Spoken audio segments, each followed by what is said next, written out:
Hey everybody, it's me, Shell360. I need to put my glasses on. I'm so sorry.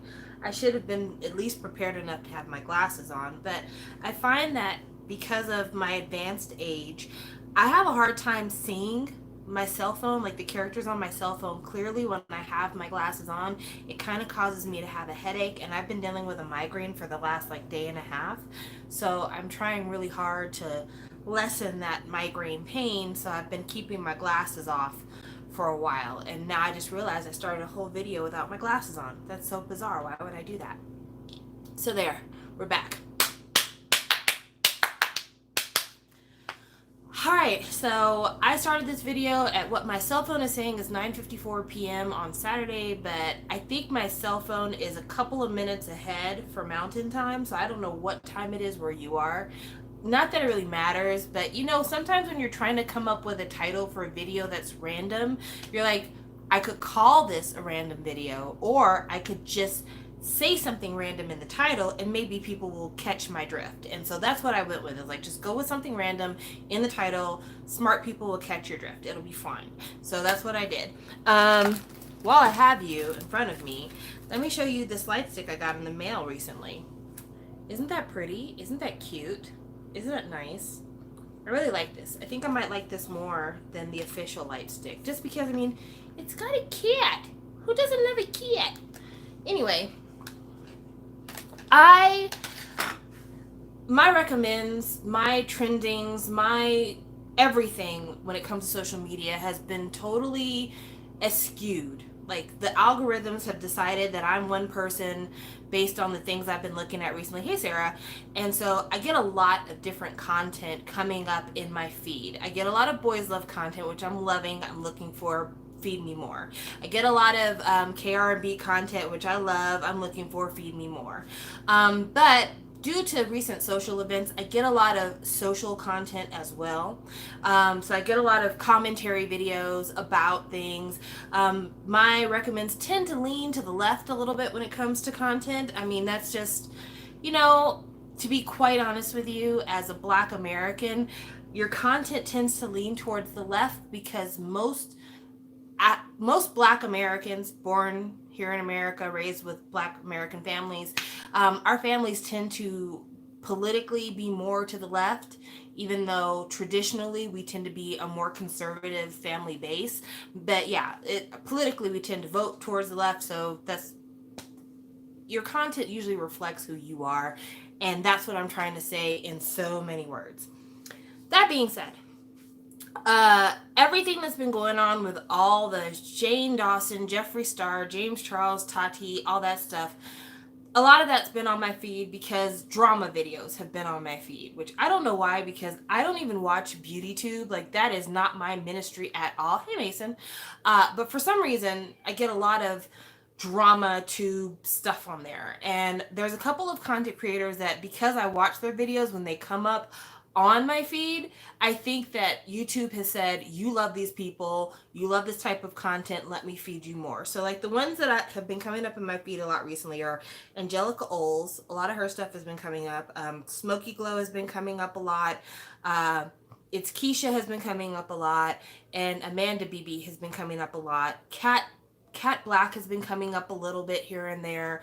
But yeah, these are people that are coming up in my feed that I'm not subscribed to, but their content routinely shows up in my feed.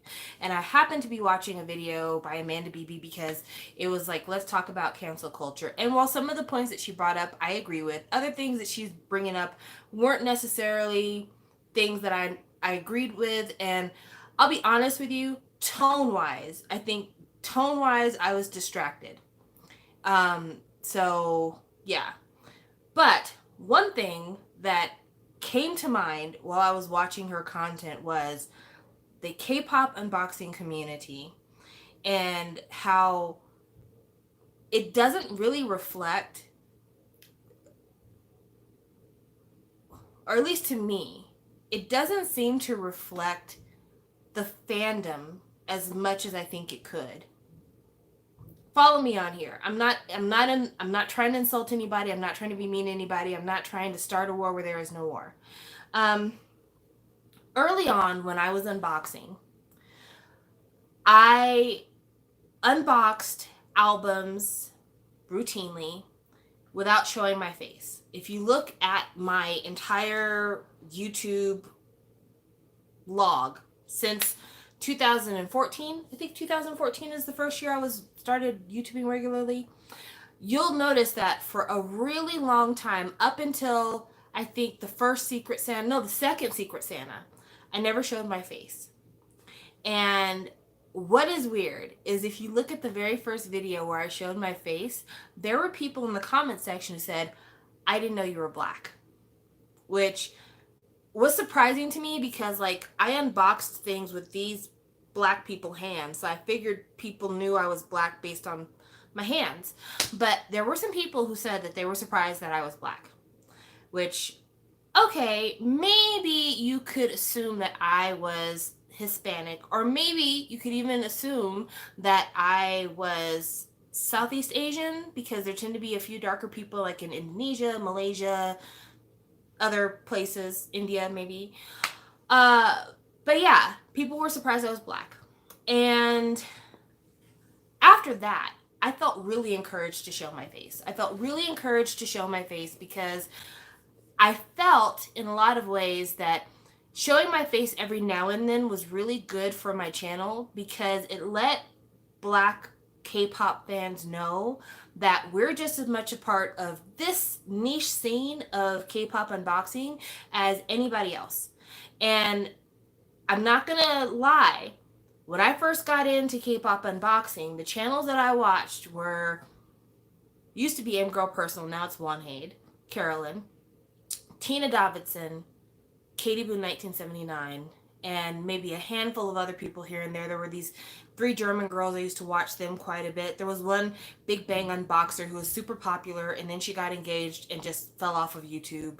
But pretty much content-wise, almost every single unboxer I watched or followed was a white woman. Like, not even white men, white women. And as I started to become more a part of the community, as I started looking for more content, I did find a lot more Asian people being represented in unboxing. I started seeing a lot of Filipino women. I started seeing a lot of Chinese women being a part of unboxing, people from Taiwan, Hong Kong, that kind of thing. But still, the majority of the unboxing community was a white woman's game, really and truly. And even today, I would hazard to say that the most popular unboxer for K-pop is Katie. And that's no shade to her, because I think that she's a good person. I've enjoyed her content for quite a while. Her rise in popularity is steep. So I had the privilege of being a person who got in on the ground floor. Like, I started following her well before she became the biggest unboxer. And prior to her being the biggest unboxer, I would say probably it would have been Carolyn, and then probably prior to Carolyn, it would have been Tina. So I had a chance to really be in there on the ground floor, and I'm grateful for that. I'm really happy that I got to watch her rise. But along with it, I've been really grateful to see that there's more diversity coming into K-pop unboxing. Like Dear 10, I'm not exactly sure what Dear 10's ethnic background is, but I believe Dear 10 is not Caucasian. And so it's nice to see that. And it's nice to see more of African American, Black American people being involved with unboxing. But I asked myself, why is it that we don't see a lot of this in K-pop unboxing? And I think there's a lot of different answers to that question. I think one of the answers to that question is the cost of admission. K-pop collecting is not an easy game to get involved in. If you got into K-pop unboxing thinking that I'm getting into it for popularity, I'm getting into it for subs and views and all that, it costs money. This is not a cheap game. One CD will cost you about $25.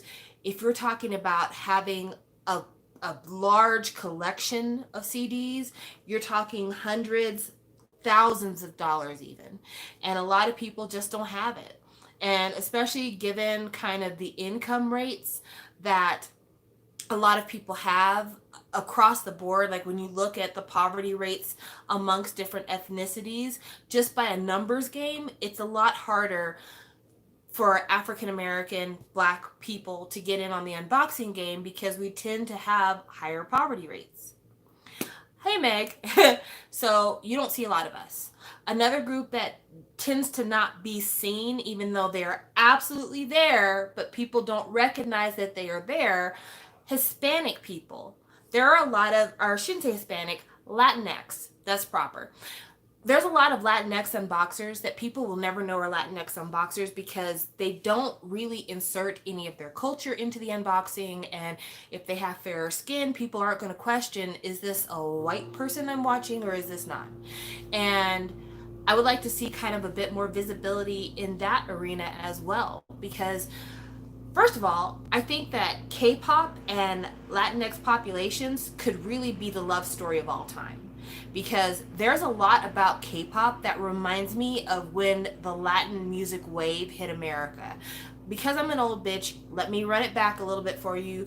Like when Ricky Martin first became really famous, and then Shakira, Jennifer Lopez, Marc Anthony, this whole Latin music wave came through America in like the late 90s, mid to late 90s, early 2000s.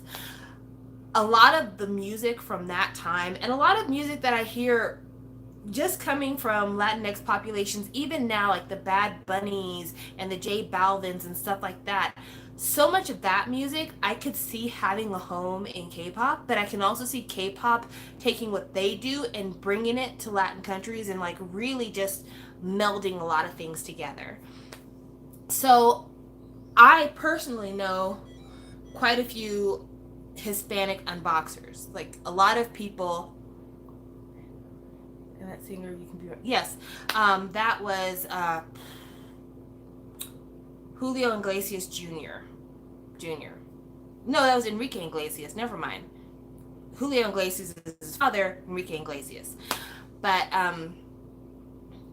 I know a few. Sorry, I know it's Enrique. I corrected myself. Oh, you guys. So I know a lot of people that are Hispanic or Latinx. I keep saying Hispanic. I've got to stop that. I know Latinx unboxers. Jazzy, for instance, she's a Latinx unboxer.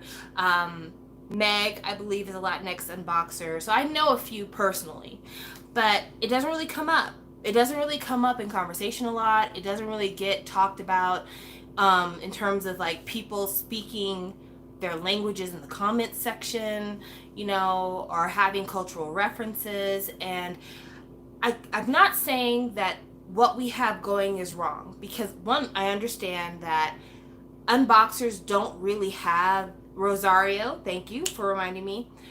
I know for a fact that unboxers don't really have the ability to sway the needle the same way that somebody who does reactions does, or somebody who does comedy or those kind of things. Like a lot of the really huge YouTubers out here, they have the ability to gain a lot more sponsorship and do giveaways and do the things that kind of bring in a bigger audience.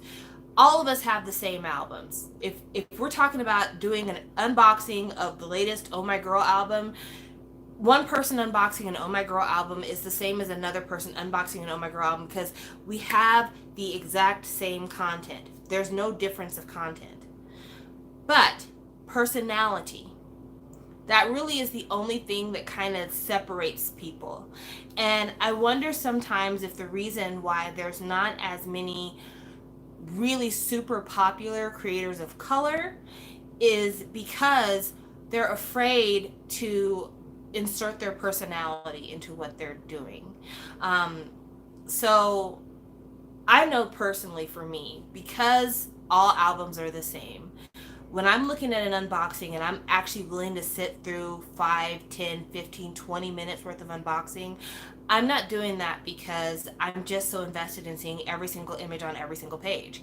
I'm doing that because I am interested in the personality of the person speaking. That's the reason why I'm not surprised that Meg's channel is getting so much larger, because her personality is the draw. Like, her collection is great, but her personality is the draw. That is what I'm really here to see and hear and listen to. Now, that being said,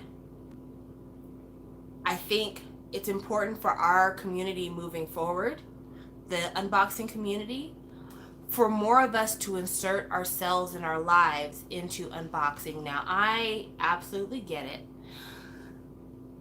We're talking K-pop here, and K-pop social media can be vicious.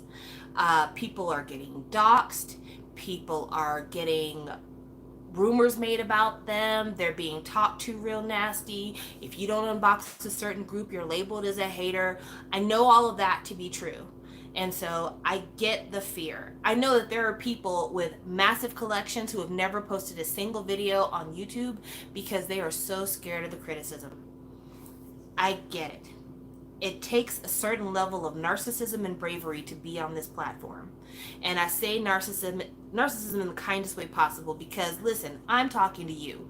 I'm not excluding myself from this conversation. I can be a little bit self-centered, a lot of bit self-centered, quite a bit self-centered. I only think of myself. I know that I'm included in that conversation. So it's really hard to get on here and unleash yourself to the world for fear of the repercussions of people judging who you are as yourself, and for fear of people tracking you down and pulling your personal life into what is supposed to be a strictly kind of only this context thing, right? But for the brave ones, I implore you to start inserting more of yourself in your unboxings, because again, your audience needs to see it. Your audience needs to see it. Your audience needs to see you collecting. Your audience needs to see you collecting. Your audience needs to see you going to concerts. Your audience needs to see you living your life. You don't have to bring them into your home and show them your family and that kind of stuff. But if you are an unboxer of color, you really do need to share your experience, you know, little things, not huge things, but little things. Conversations about how does my family feel about K-pop collecting, or me listening to K-pop. Those are conversations that culturally are super important, because it kind of is different everywhere. I know that a lot of Caucasian unboxers, when they talk about their family and them listening to K-pop, the story is, oh, it's kind of a mild annoyance. My family doesn't really care. I've even gotten my parents to listen to a couple of songs. I know for a lot of unboxers of color, that is a very different story. It is, why are you listening to that Chinese music? It is, why can't you listen to regular music? Why can't you be regular? Why are you wasting money on this? What is it? You don't like black people anymore? Like, all of those conversations are real life conversations that I have heard from unboxers of color, the ones who are brave enough to speak about it. And for the person who is at home watching the unboxing, who is okay with your regular kind of run-of-the-mill conversation, can you imagine how important it would be for them if you say, I'm in a super conservative household and the people that I live with don't like what I'm doing and this is how I deal with it? If they're going through that same thing, it's powerful. It's powerful, because one of the big things about this platform and this community is the idea of community, of not being alone, you know, and people looking for somebody to connect with and looking for somebody to share something with that maybe they don't share it in real life. Some of us are looking for a way to get our families to accept this from us. Some of us are looking for a way to kind of bridge that gap and get them to understand it's not just me. And sometimes it can be like, Mom, this is a black girl on YouTube who likes K-pop. Let me show her to you. I think she's kind of funny. You might like her personality too. And it starts there. And that's why the conversation is important. So I would never bash anybody for the successes they've had. I think that Katie deserves every single subscriber she has, and she deserves the views that she has. I think that Carolyn deserves all of her views and all of her subscribers. I don't have anything against them, and I never have had anything against them. I consider them very valuable members of this community. The things that they do unspoken are important. But I'm talking about some things that are just not addressed, and there are oversights and there are gaps that we don't talk about that we need to talk about. Because one of the things that in some ways makes me happy but also kind of pisses me off is the way that the media has recently been framing the activism of K-pop fans online. Like, when all the K-pop fans were flooding the White Lives Matter hashtag with fan cams, that was funny. When people were saying that K-pop fans and TikTokers did all of the pre-requests for tickets for the Trump rally, that was kind of funny. But when K-pop fans got irate that some journalists who could see a little bit behind the curtain were like, yeah, but let's talk about the colorism and the racism and the misogyny in K-pop fandoms, a lot of people were like, don't do that. Don't expose our underbelly. But how do we get better? How do we evolve if we don't talk about that? Why is it okay for us to accept all this praise, but then not use this as a catalyst for us to do better in our fandom spaces? Because we need to. We need to. I've said it before, and I'm a broken record at this point when it comes to this. Fandoms really should try their hardest to represent the idol that they're a stan of. So if I am on here saying, hi, it's me, Shawwell360, I'm very clearly identifying myself with the Shiny fandom. And so by identifying myself as Shawwell360, a lot of things have come from that. When Junghyun passed away, I had a lot of people come to my channel because I was known for being a Shawwell. And the response I had to that, a lot of people checked into because it was coming from a place of a fellow fan.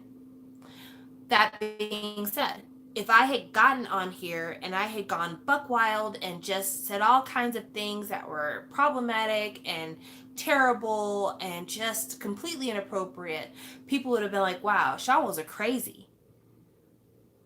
So I made sure that even though I was in a very emotional place, I tried very hard to bring a clear point across of that he's not just a narrative, he was a person and he deserved more.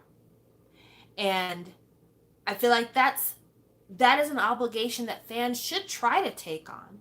We should try to take on that when people look at our tweets and when people look at our fan cams or when people look at the things that we put out there in the universe, we're making the people we follow proud. That when people see the content that we're putting out there, it's a content that is something that artists wouldn't be ashamed of. Now, there are pockets of fandom communities that hide themselves specifically because they are doing stuff that maybe they would I don't know about. And it's not negative stuff. It's just like stuff that people are just a little bit embarrassed of. Like, I know there's a lot of people who are fan fiction writers that they private a lot of their stuff because it is speculative and it's of a sexual nature and they don't want to put an idol in an uncomfortable position. I know people who do fan art that is not suitable for work fan art, and they will sometimes block an idol's account so that the idol doesn't see their art. So I know that that happens. And these aren't people doing negative things. They just understand that as a fan, they wouldn't want the idol to be exposed to this, but this is still a creative outlet for them and they want to continue to do it. So they've tried to build a wall between them and the idol seeing it. But there are a whole lot of people on Twitter, on Instagram, on the TikToks, on all these platforms that are mad greasy with other fans and people outside of their fandom. And they don't block the artist from seeing their action. In fact, one of their biggest dreams would be for an artist to notice them. Notice me, senpai. And so, if they really noticed you, if they really noticed you, and they went through your entire timeline and they saw your replies, how do you think senpai would feel?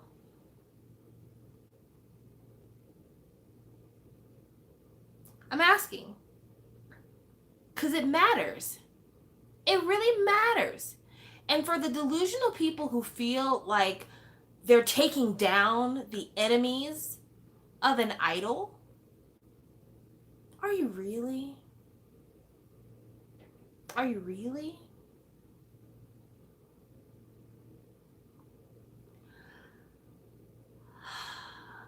I'm not a person who tends to get in a lot of squabbles back and forth on social media. I have a couple of moments where maybe I do a little bit of back and forth, but for the most part, I don't engage in a lot of that kind of behavior because it bores me. After a while, I'm like, I don't have the energy for this. I'm going to bed now. Um, but there have been a couple of moments where I've had squabbles with people or a little bit of a back and forth. And when that has happened, it's been very revelatory to me. One, I assume that most people that have the time to go back and forth into the wee hours of the morning and night are jobless. But two, it's been very revelatory to me the ways in which the true colors of people pop out when they're in fight mode, attack mode. So here's an example. And this is hypothetical. That didn't really happen. Let's say I am having a beef with somebody. Let's say I say something in one of my videos somebody doesn't like, and they were to go into the comment section to insult me.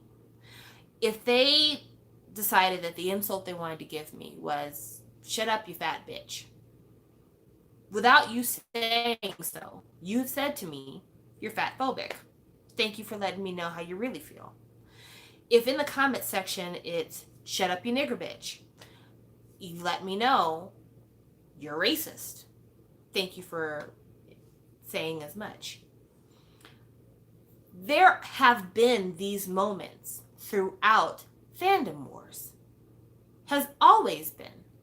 People go back on your timeline, they identify something that they believe that you should be ashamed of, something that they believe is your weakness, and then they use it to attack you.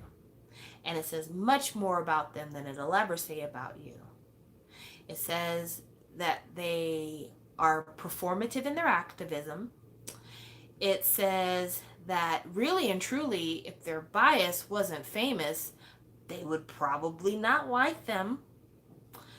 And it says that accepting accolades for being the prototype for a good fandom or being the leaders in the new activism movement is false. Because these immature, just childish digs still keep coming up all the time. All the time. So we have a mirror now. I mean, we absolutely do. And I think it's time that we use our mirrors to look at ourselves because K-pop is not what it used to be. It used to be that K-pop felt very niche. And a lot of people knew each other for a while because of its nicheness. K-pop is not niche anymore. It's huge. And because it's so huge, you have all kinds of people in it now. You have all kinds of people in it now. And more than we ever have before, some of the seedier aspects of fandom, some of the kind of ugliness of things that we used to kind of gloss over because we were so niche, and that was an even smaller corner of a niche market, it's become bigger, and it's developing its own echo chamber, and it's getting louder and louder and louder and more present. And we have to do something about it. We have to do something about it. And the only way it can be done is we have to police ourselves. Like, we have to start telling people within our fandom, hey, shut the fuck up. But yeah, it's changing all the time. And I mean, I'm so proud of the global presence that K-pop has, whether you want to say it's because of one group or another, whatever. I'm still very proud of the global presence that K-pop has. If I could tell you what my ultimate goal was from these moments, I kind of wish, and I don't know if it's actually true, I kind of wish that K-pop going global would be the start of the real end of racism, cultural racism, because you know, it, even though the last 3 months have felt like 30 years, people seem to forget that when COVID first started going around, uh, a lot of people talked about, oh, it's because of the Chinese wet markets, and it's because of people eating bats, and if you guys didn't eat dogs, and a lot of really ugly racist stereotypes about Asian people came out. And on the one hand, it was shocking to me at first because in America, Asians are what we call the model minority. Like, even though they are a minority in America in terms of ethnic groups, they're like the minority that white people look to as being, they're the good ones, you know? And so it was really odd to see them go all the way, like, reach back way into the depths of racism to pull these things out of the racism box. Um, so it was really bizarre to see that. But also, like, you've got BTS selling millions of records in America and across the world, and you've got Blackpink breaking YouTube viewing records, and you've got so much more Asian content. Crazy Rich Asians, and Always Be My Baby that was on Netflix, and To All the Boys I've Ever Loved. There's so much more Asian content coming out that is not stereotypical, I'm a math whiz, I'm a doctor, that kind of stuff. And for all of that to be present, but people still reached way back in the racism closet to pull out the "you eat dogs" insult. Like, seriously, are we in 1927? What the fuck is going on? So my hope, if I could wish things to be better, I would hope that the popularity of K-pop in America, hopefully its continued popularity, would lead people to kind of re-examine, like, why do we say that? Why do we feel comfortable reaching back like that? And I'd hope that also with the mainstreaming of K-pop, it would really help a lot of young black kids. I can only speak for myself. I don't know if young Hispanic, Latinx, I keep saying it, guys, I'm sorry. I don't know if young Latinx populations have the same thing going on with them, but black kids who like anime and like K-pop are considered weirdos, honestly.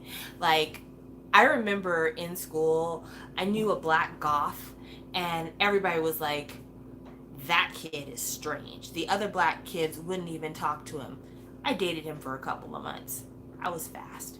Uh, but yeah, I remember like people being like, who is this black kid who has like the chain wallet and wears a trench coat to school and only dresses in black and has bangs and sometimes wears eyeliner.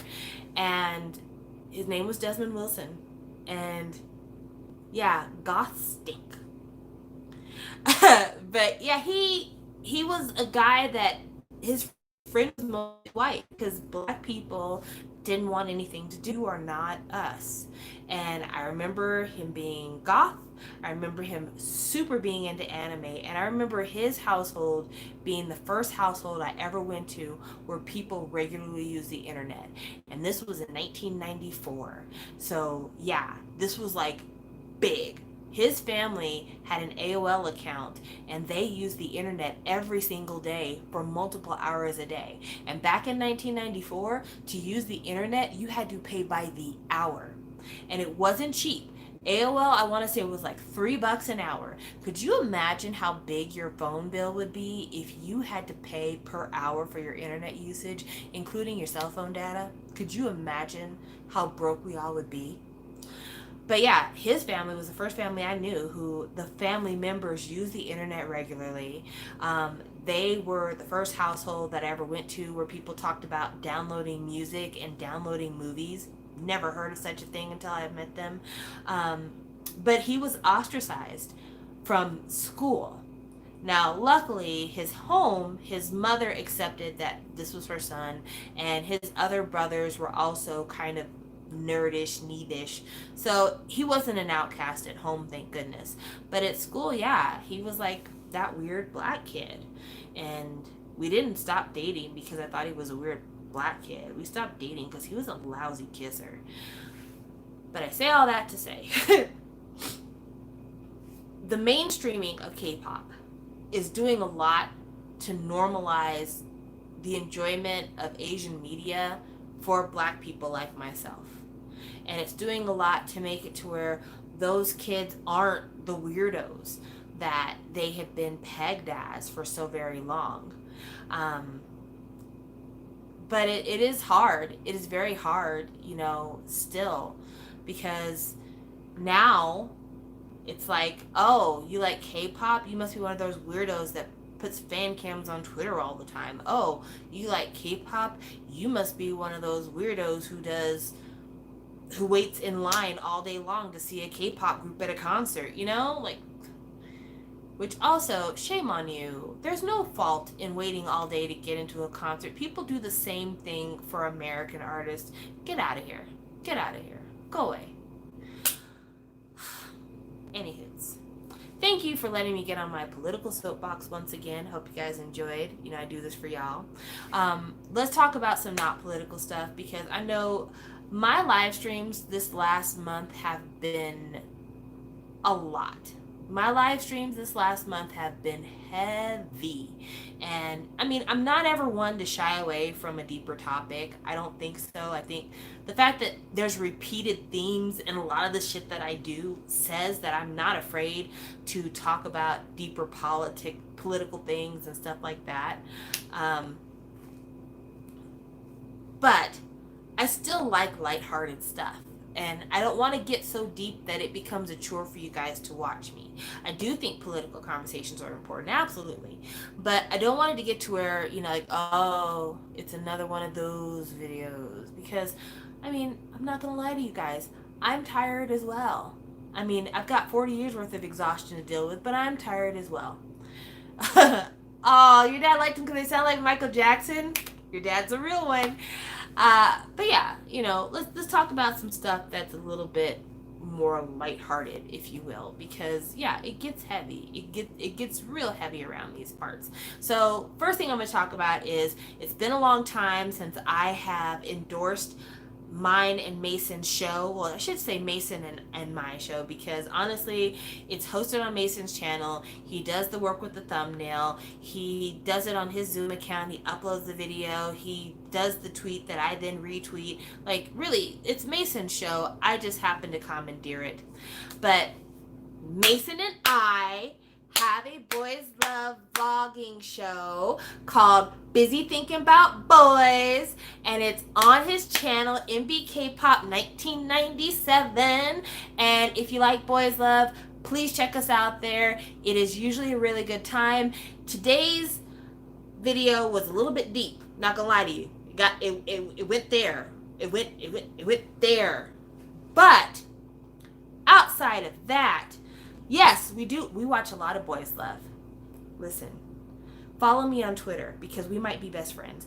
We watch a lot of Boys Love. But yes, thank you so much for supporting us, Sarah. We have reviewed a lot of stuff. I'm just going to do a quick rundown. I'm not going to go into a bunch of Boys Love here, but we have covered, gosh, the list is, we've only been doing this for like a couple of months now, but the list is really long. We have done Where Your Eyes Linger, Because of You, Dark Blue Kiss, Given, which is our first Boys Love anime, End of Love, Love Mechanics, End of Love, Tosara, Together, Red Wine in the Dark Night.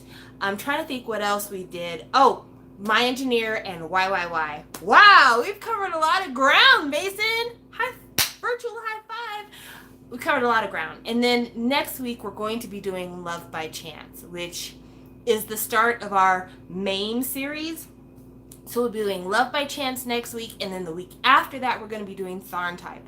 So yes, if you like a conversation about Boys Love, if you like the kind of conversation that I do here, I bring this exact same energy to my Boys Love conversations. So please check us out over on Mason's channel. Also, like I said, follow me on social medias because I'm out here.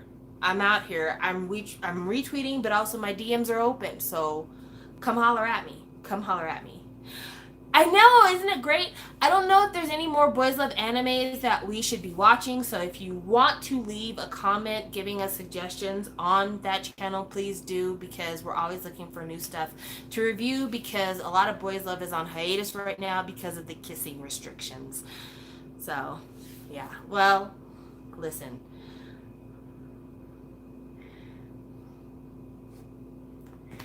All I have to say about Mame is, Mame writes a very compelling story, but a very problematic story. And we will be getting into a lot of that when we start talking about her, if you know what I mean.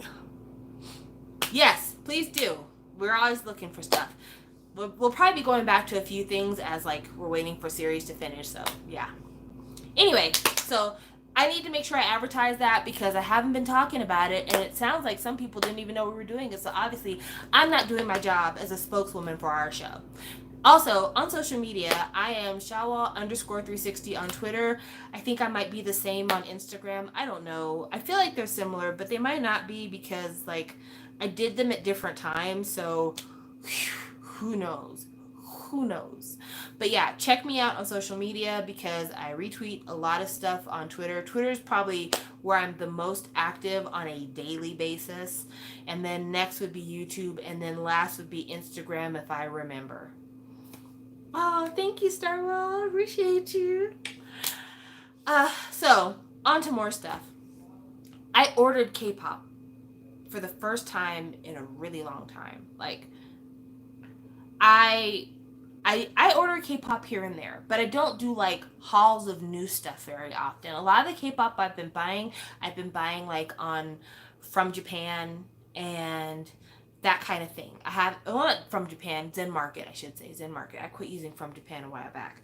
But yeah, I've been doing a lot of like Zen Market, kind of catch-up hauls. Like I bought a lot of EXO stuff recently that I'm waiting to get in. Like I bought Baekhyun's new album on Zen Market. I bought the Obsession album on Zen Market because I still didn't have the physical. I'd heard the album, but I didn't have the physical. And I've got some Twice stuff coming in, actually. I don't know why, but quarantine has put me in the mood to listen to Twice. Maybe because it's happy stuff, but I've got some Twice stuff coming in on Zen Market, so I'm looking forward to when that comes in. That'll be a good time. But for the first time in a really long time, I bought some new stuff. It's pretty much all K-R&B, to be quite honest with you. I bought PH1's new mixtape. I bought Woods' album that's coming out really soon. Can't wait. I bought Nafla. I bought Lila Mars. And I bought... Girl, I cannot even remember the last one. Yes, I did hear about that. Okay, Mason, you're not being nice to me right now, and I would appreciate if you could be nice to me. Also, Mason is bringing me Lyricist next week, so woo. Okay, so let's just get into it. Since you brought it up, let's get into it. Quarantine. one of the best and worst periods of my entire life. Anxiety issues that I didn't even know I had have all of a sudden sprung up for me, and I'm feeling very vulnerable right now. Oh, I'm glad I could influence you. PH1 is great. I have his Island Kid. I have Halo. I'm getting this mixtape. I just really like him. I like the sound of his voice. I like his rap style. He stands out a lot to me, and I just think that he's the new wave, and I'm glad to see him flourish. Anyway, I'm glad I could help you out. Twice. My anxiety. I didn't even have anxiety issues, I don't believe. Oh, okay. Don't let me lie here. I've always had light anxiety. I've always been kind of a worry wart in some ways. I mean, I'm a parent, so there you go. But recently, like in the last few months, my anxiety has hit the roof. I'm so uncertain about life. And part of it is like the COVID situation and school being out, and, you know, me and my ex-husband, we have a custody agreement with my daughter, and so how to get her back and forth because we weren't using airplanes because of, COVID and being extra cautious, all that stuff. But then, fun, the business I work for was purchased by another company a few months back, and recently we've been doing a lot of changes at work, and things haven't been working out the way I want them to, and so I've been super anxious a lot. And so yeah, I've just, woo, I'm not as well as I normally am. And for me, part of therapy is I have to have songs that make me happy. I listen to happy music in order to pull myself out of it. Like, it either has to be happy music, or it has to be this music makes me feel like a badass music. Those are the two things I lean on when it comes to mood making. And so my recent acquisitions of KR&B stuff has been mood making. I feel like a badass when I listen to KR&B. So sue me. But Twice, for some reason, has been on my radar as one of the things that makes me feel like I just get a quick shot of dopamine to get me through the next few minutes. Namely, uh, their older catalog, oddly enough. I have had Signal caught in my brain recently. Don't know why, but Signal Bonnet, Signal Bonnet, that's been stuck in my head. TT has been stuck in my head. Feel Special has been stuck in my head. Fancy every once in a while gets stuck in my head. And, I was like, okay, listen. I don't know Twice B-sides, but these particular songs are stuck in your head. Go ahead and buy the fucking album. Go ahead and buy the fucking album. Quit playing. Just go ahead and just do it. I mean, the worst that'll happen is if you listen to it and you don't like it, sell it. Get rid of it. That's why I've been buying them on Zen Market, because I can buy them used, I can buy them cheaper, and then, like I said, if I don't like it, I can get rid of it. So, like, I bought a Twice coaster for, I think, $7 or $8, something like that. But yeah, I've just been trying to do things that make me happy, and these are things that make me happy. Like, listening to positive music is making me feel more positive, and I need it because every single day I have to convince myself not to show up at my job and quit, and I do that by reminding myself I still have to pay rent every month. But honestly, if that burden wasn't hanging over my forehead, I would be gone because I hate my job right now. And yeah, I have big anxiety towards it. So, this is, to me, this is the cheapest form of mental health therapy I can buy, because Talkspace is not cheap. Don't let them fool you. That shit's not cheap. So yeah, this is what I'm doing. So yeah, Sam in 2020 is buying Twice albums. I haven't bought all of them, but I bought a few. Let me go to my Zen Market and see which ones I've purchased so far. I haven't had any of them shipped to me because, like, right now nothing is really shipping like that. So yeah, that's that. So let me go to Zen Market and see what I've purchased so far, because sometimes I forget. I forget a lot of things. I'm getting old, guys. So what I've purchased so far, I bought Twice's Merry and Happy. I bought that one. I have it's a green cover. I don't know if that means anything to anybody, but it just is what it is. I bought Twice's Summer Nights. The cover of the one that I bought is them all in beach chairs on a beach. Um, beach chairs, beach. I don't know why I had to explain that. Um, I bought the Year of Yes, so that's coming. I also bought. Oh, I bought the new TXT album just because I wanted to hear it. I don't know if I'm gonna keep it, but I got it anyway. Also, it's purple, and I don't have enough purple albums, so I wanted to get that. I bought. Oh, this was a really weird thing that I bought. I'm not sure what the hell I'm gonna do with this. Okay, so I wanted to get the Obsession album by EXO, right? And I saw it was like a bundle. A bundle, that's the words. It was a bundle deal, right? And it had the Obsession CD, it had the Obsession Kino, plus it had the three Daehyung's photo books. And the initial bid was like super cheap. I think it was like $9. And I'm like, $9 for the Obsession CD and the Kino and these three photo cards, that's not bad. I'm willing to go up to like $16 for this. I won that auction. I won that auction. And my final price was $14.70. And so, yeah, $14.70 for this. And that's surprising to me. Honestly, it's really surprising to me because I remember how expensive those Daehyung's photo books were when they first came out and how they the first press of them sold out. So I really don't know what I'm going to do with those, but I am grateful to have them. I look forward to looking through them because Baby EXO is a very precious time. So I'll be looking through them when they come through. Maybe we'll do a little flip through because again, it's been a while. What else do we get here? We also got well, I already told you I got Baekhyun's Delight. I also got oh, I didn't have Love Shot. I have Don't Mess Up My Tempo, but I never bought Love Shot. And so I saw again another bundle deal where you get both versions of Love Shot plus another copy of Lotto and a copy of The War. And this bundle was $6. Oh, not $6.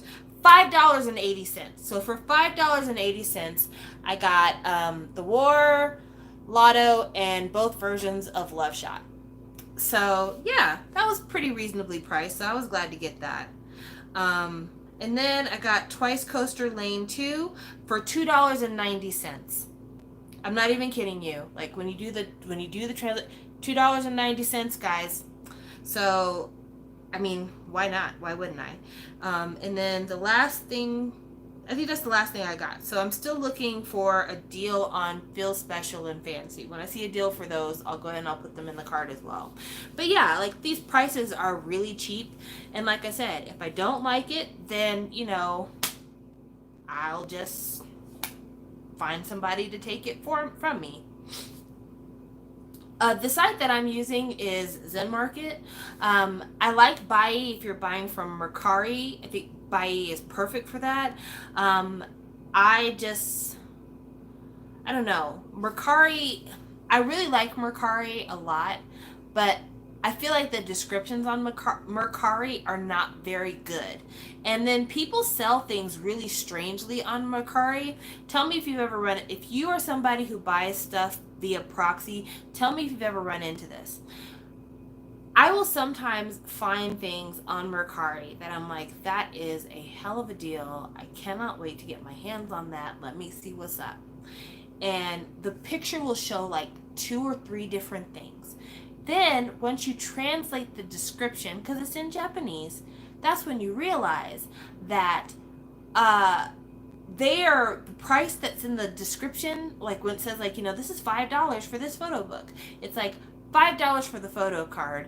The photo book's actually $50, and then there's also this freebie bonus thing that's $15. And it's okay, why didn't you just put these all in separate listings? Why would you do this? Why is this the method that you use to try to sell this item? Because this is mad confusing. And I'm using a proxy site. So then I have to tell them, I want you to get this thing for me, but get this particular only thing for me. And then also, you don't always know if the thing in the picture that you want, that you're trying to tell your buy person to buy, is actually still in stock, because some sellers are decent enough to like put a little cross mark over the thing that's no longer available, but a lot of others, they won't. And then you get the person to bid on your behalf, and they'll get a message back saying, oh, sorry, that one's sold out.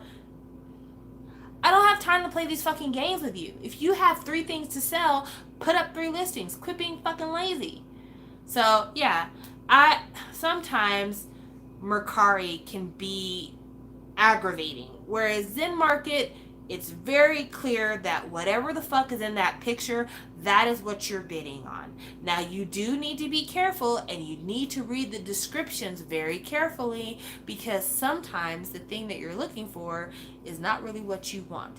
I did get taken one time. I think I told you guys about the time that I bought what I thought was a Guhara CD, but it was actually like a burned copy of the CD, and it wasn't at all what I wanted. But when I was looking for Twice stuff, and I feel like Twice is one of the few people this would happen to me with, and so it has been frustrating. When I was looking for Mary Happy, there were a whole bunch of people selling Mary Happy. And I'm like, oh, great, there's some really good deals here. So I saw one that was like, it was the lighter colored cover. I think it's not pink, or maybe it's pink, but it was like, there's a green cover and then there's the light colored cover. And I'm like, oh, this is really pretty. This is $5. This will be a great deal. I'll go ahead and get it. I looked at the description before I bid. The description said, does not come with CD. The fuck you mean doesn't come with a CD? Who's out here buying albums with no CDs? Not me. So yeah, I had to pass on that. But I did go to the seller's account just to see, like, are they selling the CD separate? Sure enough, they are. Why? Because Twice does CD plates, and the CD plates have like a certain member on them. So people are selling these photo books by themselves and then selling the CD separately, so you can get whatever CD you want. By the time you buy both of them together, you've spent $20. I'm not doing that. So yeah, I had to look very hard for a Mary Happy that came with the CD. And I'm like, it shouldn't be this fucking hard. It's just a fucking CD. The fuck? I just want a CD, guys. I just want a CD. That's all I want. But yeah, like, you really need to be looking at these descriptions. And it's hard too, because it's in translated Japanese. So the description is initially written in Japanese on Yahoo Auctions. Then Google Translate translates it for you so that you can tell what it says. And sometimes when you read stuff, it'll be like, kept in home care, adjust expectations. It's like, what does that mean? What do you mean? Are you saying there's something wrong with it, that I should be scared? Like, what are we doing here? What? That's bizarre. That is bizarre. So yeah, I say all that to say, there's a lot of really great deals on Zen Market, but there's some weird shit on Zen Market, and you really do have to be very careful as you're shopping, because sometimes a deal isn't actually a deal. But, you know, I've been fortunate. I've gotten some really great things on there. So now what I'm looking for, I'm definitely looking for the other Twice CDs that I mentioned. I'm looking for Bill Special and Fancy You, so I need to find those on deals. In terms of some of the other groups that I collect, I'm wondering if I want to get some more Rain stuff. There's some Rain things that aren't necessarily CDs that I've been thinking about getting, like some DVD stuff, a couple soundtrack things that I don't have.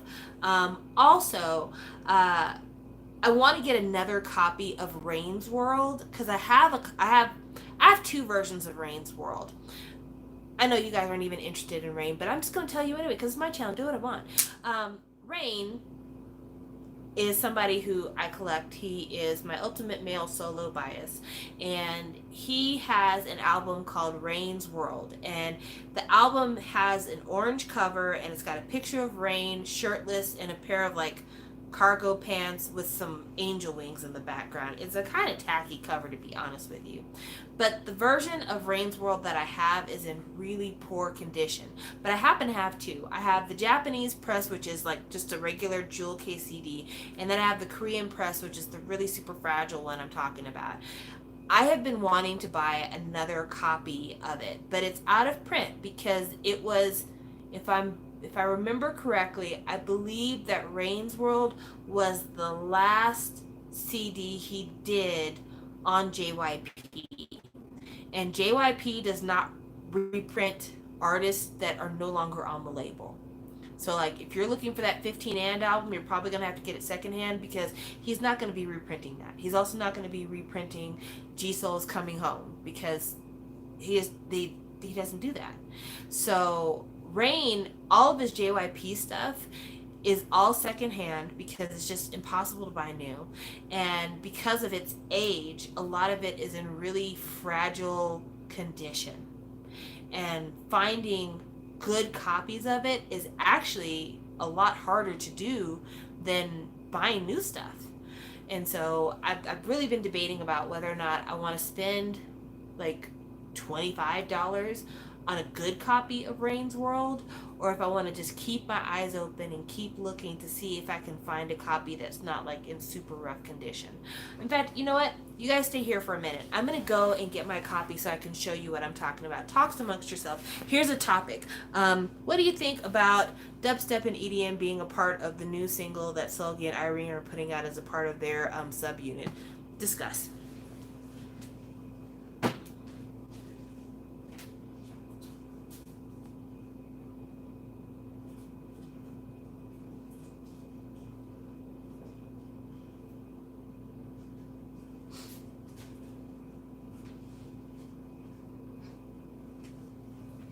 All right, we're back. Okay.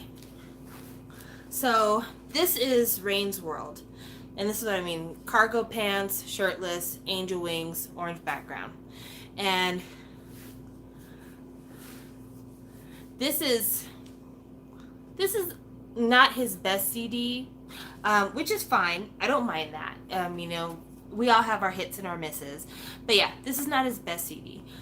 But it is made in like the most fragile way possible.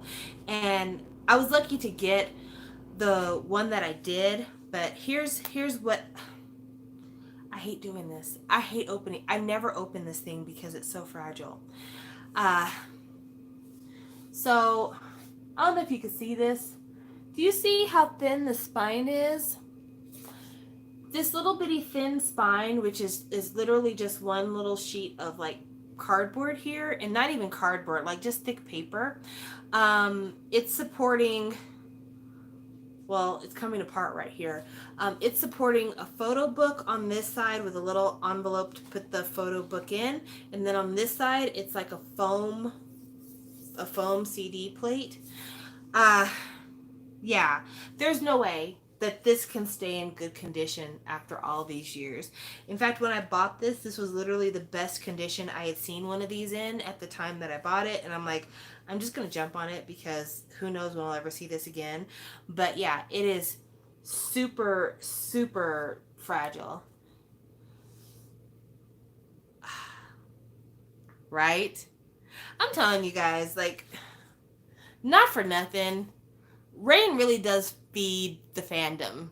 He's like, I know what you want to see. You're wanting to see V lines, and you're wanting to see pecs and all these things. Here you go, because I care. And all I can say is, Kim Tae, you are one of the luckiest bitches walking the face of the earth, and I envy you every single day of my life. And I only wish that in my next lifetime I can have the kind of luck that you have had, because he is outstanding. You won. You won. The lottery is yours. Anyway, I digress. Oh, it comes with this.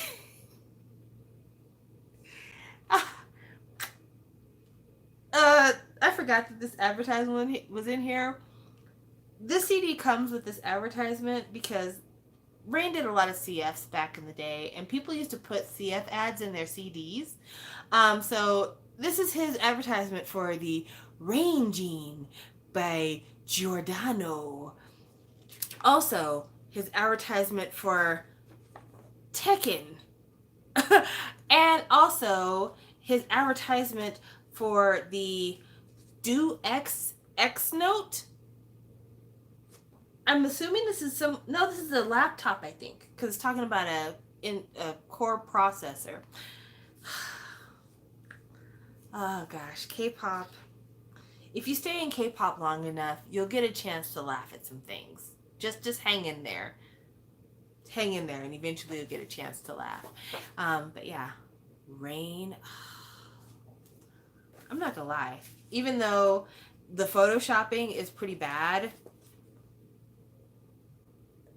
he's still really hot.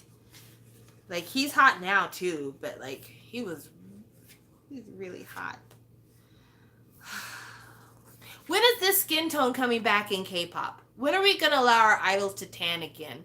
Because this is very attractive to me personally. I really like this. I could do a lot with that. So when are we bringing that back?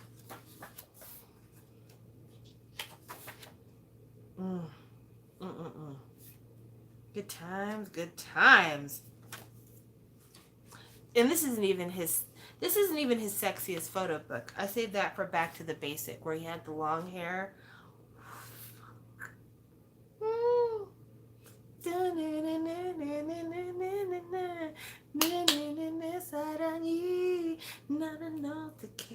Sorry, I get lost sometimes. Rain does that to me. Can I just say, I'm really winning as a Rain fan because Gang has come back into popularity.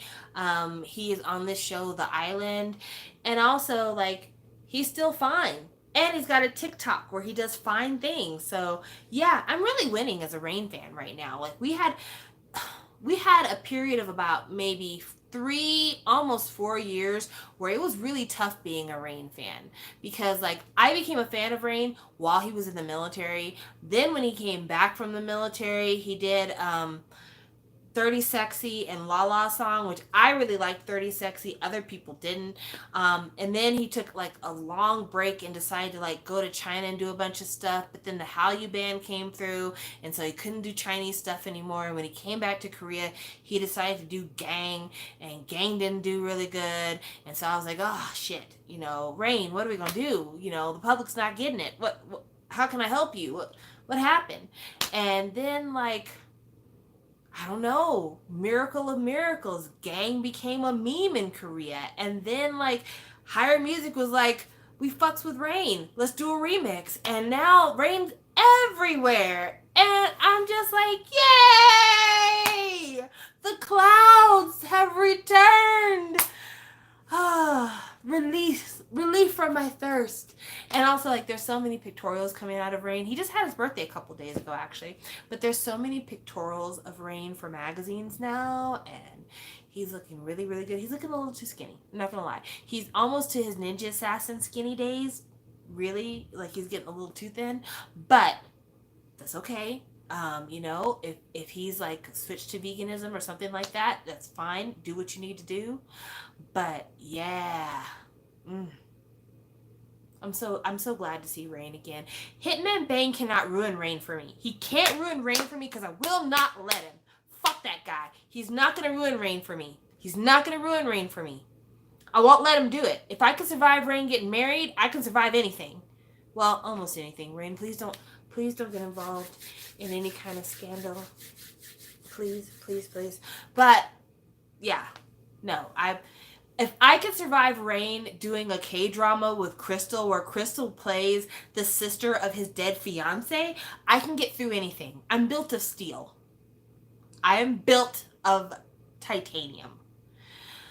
So yeah, you can't ruin this for me.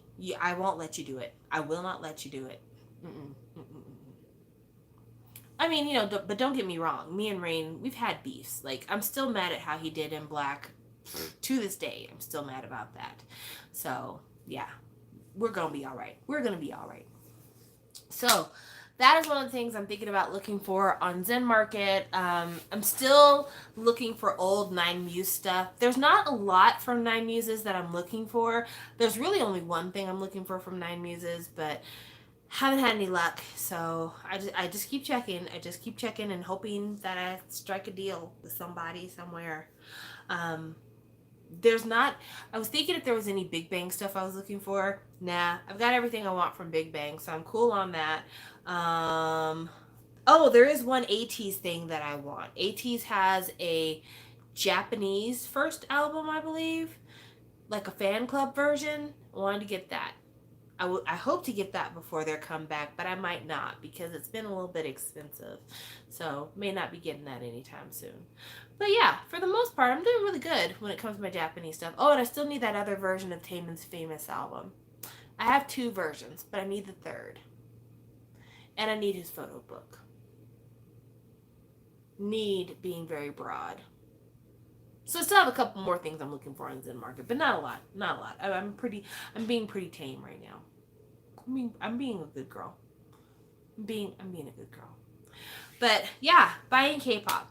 It's weird because I don't show you guys a lot of this stuff that I buy, and so I think that people don't know that I buy it.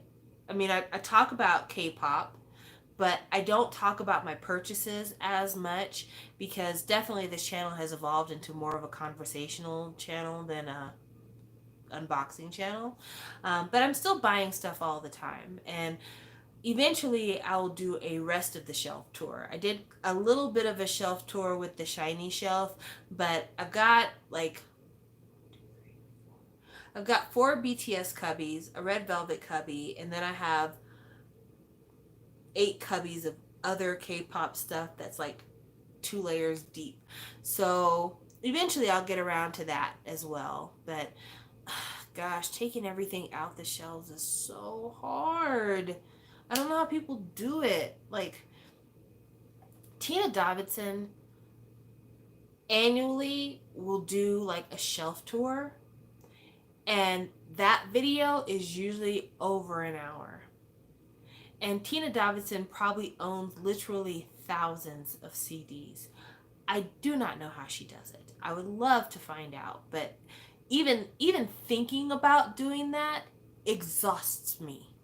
Like it literally makes my bones ache with the tires.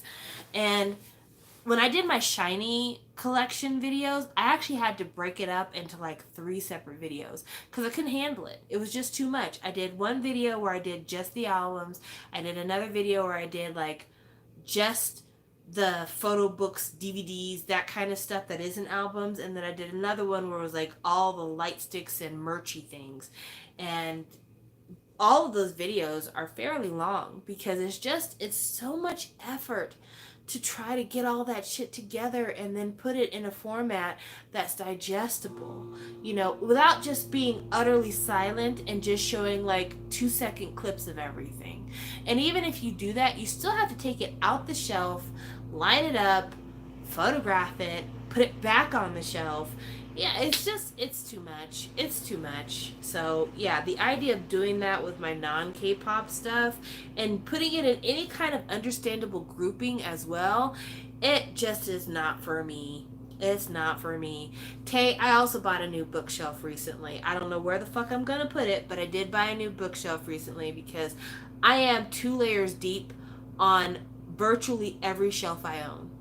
Like my non BTS, non shiny shelves, it's a back layer and then a front layer. And then on my BTS shelves, it is back layer and front layer for the cubbies that they're on, but it's not really deep. It's like back layer albums, front layer merch stuff. And then shiny, it's like triple layers in a couple of places. So yeah, I needed another bookshelf. I need, just so I can see stuff. Like as I was arranging my other bookshelf, I was like, wow, I forgot I had that. Like I'm surprised how much Monster X stuff I still have on the shelf. It's surprising.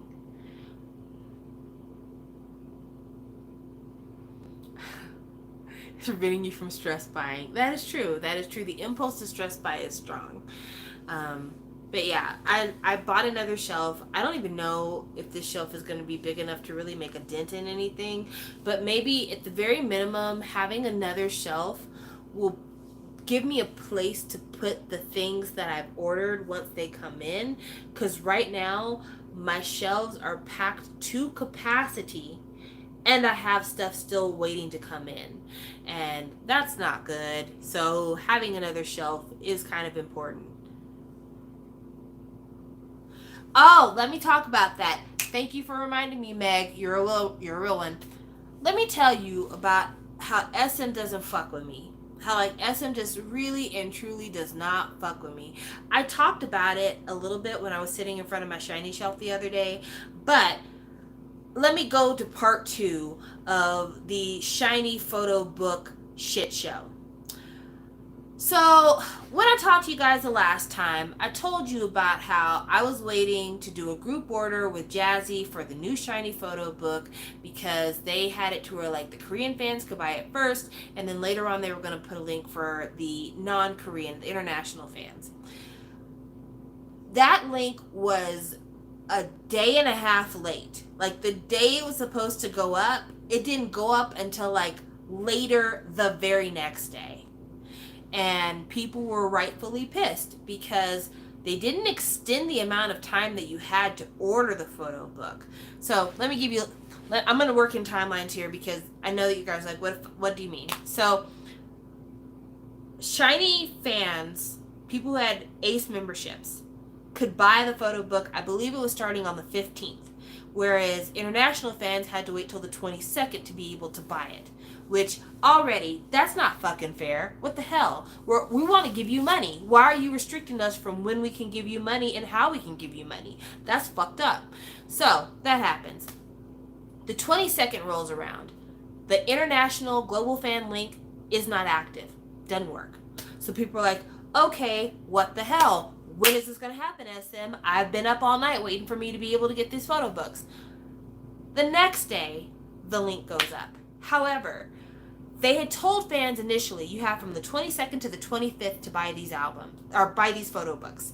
So the link goes up on the 23rd, but you still only have until the 25th to buy the album.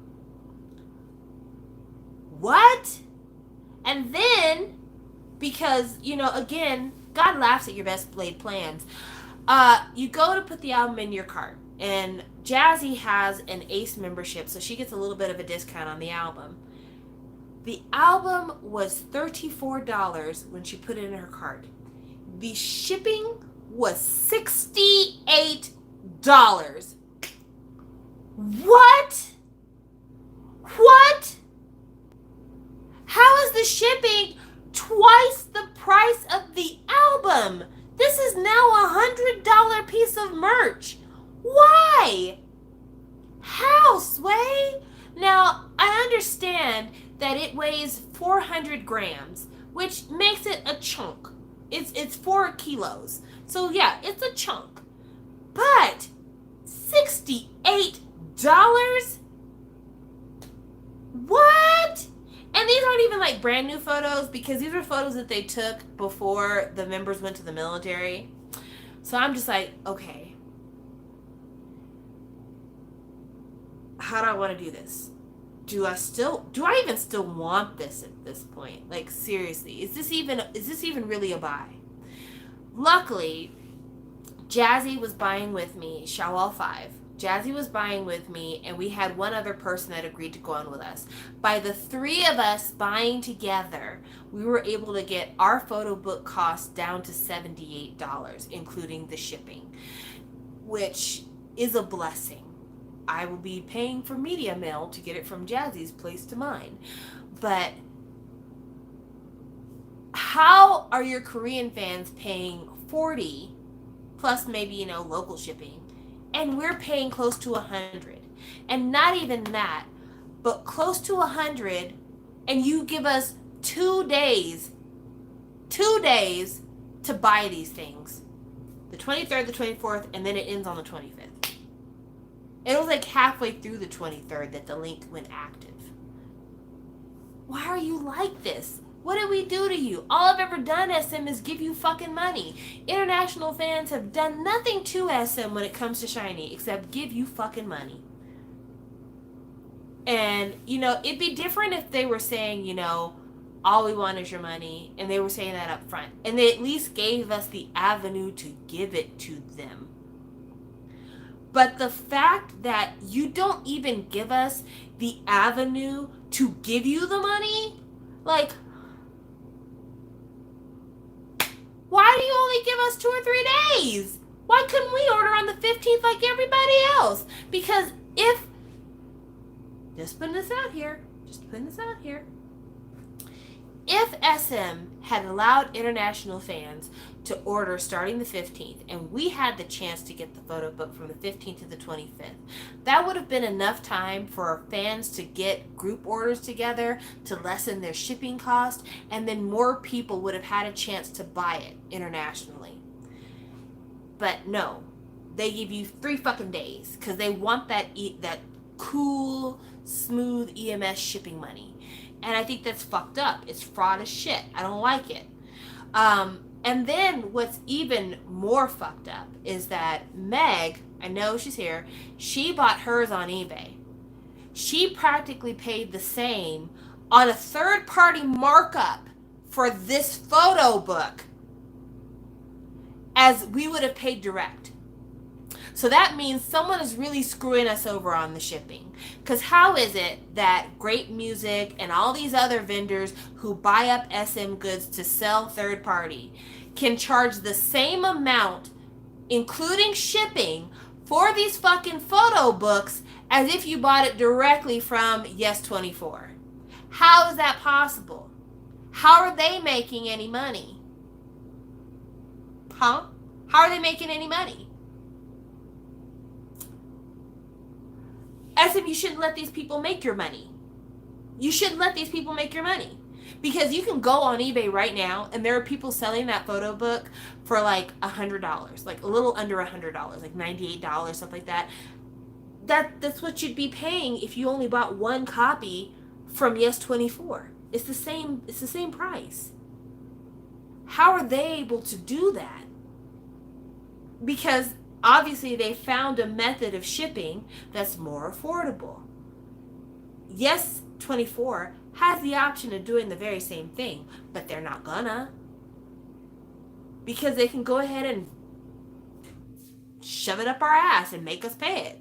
And it's just not fair. And it really bums me out. It bums me out really because, again, the snow globes was a hard issue to deal with and the availability of that. But this is just like, we're talking about a group where 3/4 of the group is still in the military. This is not even a group that's been able to actively promote for the last couple of years. And you're telling me that this is the time when you want to screw me over? Really, this is the time you want to screw me over? Man, SM is really just, they're really making me angry. SM has really been making me angry lately. But this is just blatant disrespect. That's what this is. There's no other way to call it. This is disrespect. And this is just one of a long series of disrespectful incidents when it comes to SM and the way they treat their fans. Not even just international fans, but like fans in general. Like if you saw the big hubbub and fiasco when it came to the Shiny Ace membership kit, then you already know SM doesn't give a fuck. They're not playing with you, and they're just pretty much like, here, take this, don't complain. And me being the sucker that I am and being so fucking infatuated with them 4 boys, of course I take it. Of course I do. I might as well just, put my mouth open and put a sign on my forehead that says shit here, because I'm eating it up. I'm eating it up. They've got me over a fence. There's nothing I could do. It's either that or don't get it. And,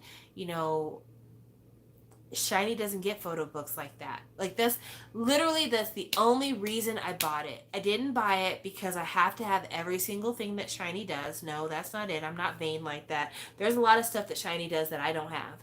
But Shiny doesn't do a lot of photo books. They never have. And this is a photo book. Just a photo book. And that's why I needed to get it. Like Shiny, most of their photo books, like most groups, most of their photo books are included with albums. And that's part of the reason why we buy physical albums, is to get the photo books of the albums. But Shiny has, I want to say, 3 other official photo books that are not related to albums or DVDs. There is the Day and Night set of photo books, which I have. There is the Surprise Vacation photo book that came with the television show. You can buy the DVD and you can buy like just the straight up photo book. Both of them are out of print now.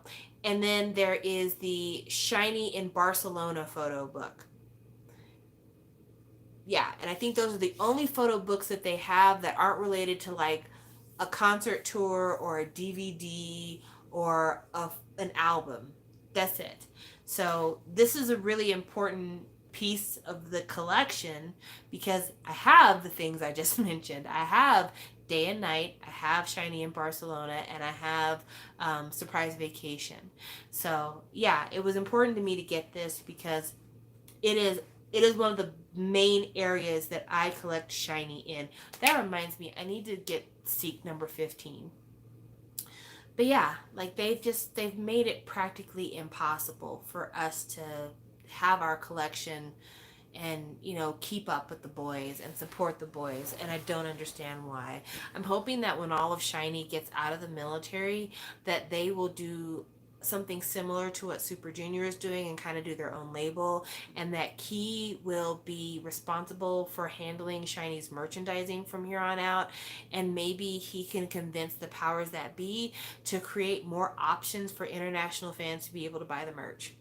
Because, not for nothing, Shiny's a legacy group. Shiny is second gen. Shiny's fandom are people who work for a living. We don't do big streaming numbers. The chances of us winning a whole bunch of music shows in the future is slim to none.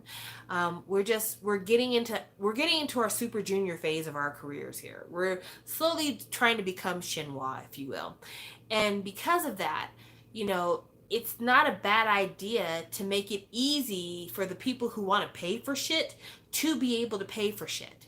Like, it's not a bad idea to keep that gravy train flowing, because Shiny's not going to be doing million seller albums come the future. They're not going to be pushing weight like 17 and BTS and Monsta X and TXT and even NCT that's on the same label. Shiny's not going to be doing those numbers moving forward from here. And that's not me being a person who doesn't have faith in Shiny. That's me being a person who sees the reality of the situation here. Story of Light, the numbers for Story of Light weren't terrible, but they weren't good. And because of that, I just see where SM would be like, okay, CDs aren't really making money like that for us. The music for Shiny is not really making the money for us like that.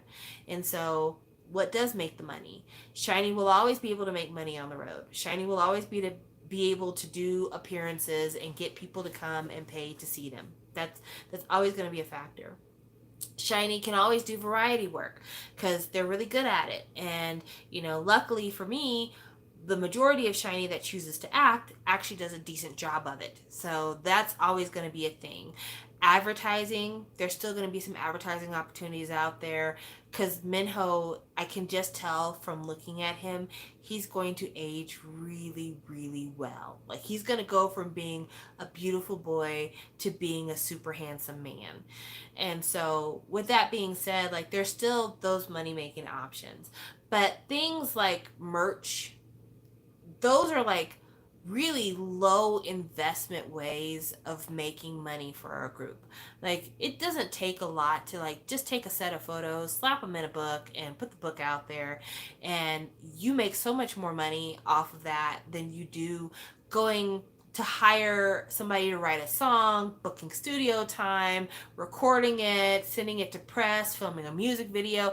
That's a lot more commitment than being like, okay, we're gonna do 3 days worth of photo shoots. We're going to hire a photographer, get somebody to bring some clothes, and we're going to maybe do some studio stuff, maybe some outdoor stuff, and we're just going to be taking pictures for 3 days. Because they would do that anyway with an album, plus they've got to record the album and everything else. Whereas a photo book, it really is just, hiring the photographer, the stylist, working on the lighting and whatnot, and taking the pictures. So being able to sell shit like that, that's a really quick way of making money. And so why would you make it hard for people to get it? Because everything else takes way more work. It takes way more work to star in a musical. It takes way more work to put on a concert. It takes way more work to film an album. A photo book is really low impact. So why wouldn't you make it easy for people to give you that free money? I don't get it. I don't get it. You know, and SHINee doesn't have some of the stuff that other people have. Like, 2 p.m. Taken has OK Cat.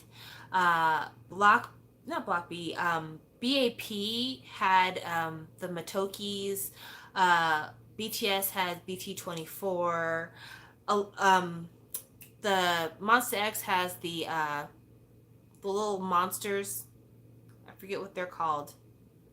I forget what they're called now. So sorry. Night. I'll keep it up, Mason. Monsta X has like their merch stuff, and so SHINee doesn't have that. Like SHINee doesn't have like that one character thing that they use to make money that like releases stuff seasonally regardless. So yeah, make it easy for us to buy this merch because I'm really getting tired of having to hunt and pack and find creative ways of doing this. I'm tired of bothering my friends to see if they're willing to do group orders. I'm tired of having to hunt for this shit. It's not fun. It's really bothersome. It's quite annoying. I need you to do better. All right, so what else am I thinking of that I could talk about? I mean, we're an hour and a half in. We might as well do another 30 minutes if we can make it. If there's stuff to talk about. If there's not stuff to talk about, then we're not going to last. You know what I'm saying? But, you know, let's hang out there. Oh, I asked you guys to talk about Sulgi and Irene, that their new song, according to SM, is going to have elements of dubstep and EDM. It's 2020, y'all. Who's doing dubstep in 2020? Like, I feel like they've got leftovers from the Coco Bop era that they still need to sell because they've already paid for the rights, and they're like, we'll just throw it to these two. But, oh, man, I'm not wanting a dubstep in 2020. Like, I'm over dubstep. I'm really over dubstep. So, can we not? Can we do anything else? Is there any other option? Any other option? Why aren't we going the house route? Okay, I can talk about how you like that. I actually don't mind how you like that. I think it's okay. My main complaint with how you like that, because I do have a complaint. I mean, I wouldn't be Shower 360 if I didn't have complaints. My main complaint with how you like that is the fact that, and B, we're coming from a place of honesty, guys, don't lie, things are kind of looking samey. Like, the videos are kind of looking samey. I feel like, you know, there is a Blackpink dungeon somewhere, and they build these dark sets, and that's how they do these things. I don't mind the song. I really like the chorus. I like the chorus to How You Like That. Well, not the chorus. Shouldn't say the chorus. I like the hook for How You Like That way more than I liked the hook for Kill This Love. I didn't like the "Let's kill this love" like that. That's not a phrase I would repeat in my everyday life, like just for me. But when I think about How You Like That, I could see me repeating that in my life a lot, especially like, look at you now, look at me, girl, who are you telling? I can totally see that being a TikTok thing. In fact, I know what the TikTok looks like in my mind. This is what the TikTok looks like in my mind. The TikTok looks like a girl saying, look at you, and then the camera turns around and shows like some Ugmo, and then the camera turns back around, now look at me, and then she's like, you know, fresh to death in a different outfit than she started with. I can already see the TikTok in my mind. So like, for me, look at you, now look at me. Look at you, now look at me. Like, that part, that is an earworm. That's going in the Rolodex of phrases to be said on a daily basis. That I can get with. And then, you know, the How You Like That, I can get with that. I can get with that. But Hopefully I will not end this live stream prematurely by doing this. I'm going to play something because I saw it on the timeline, and when I saw it, I'm like, yes, this. Absolutely this.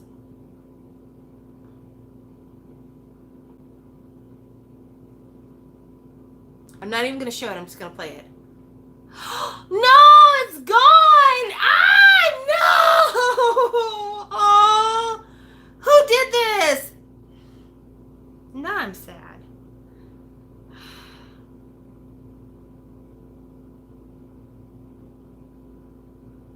I'm going to see if I can find it because apparently the person who did it before deleted the tweet. Okay, is this it? Is it? This makes me so sad. You're hurting my heart here. Okay.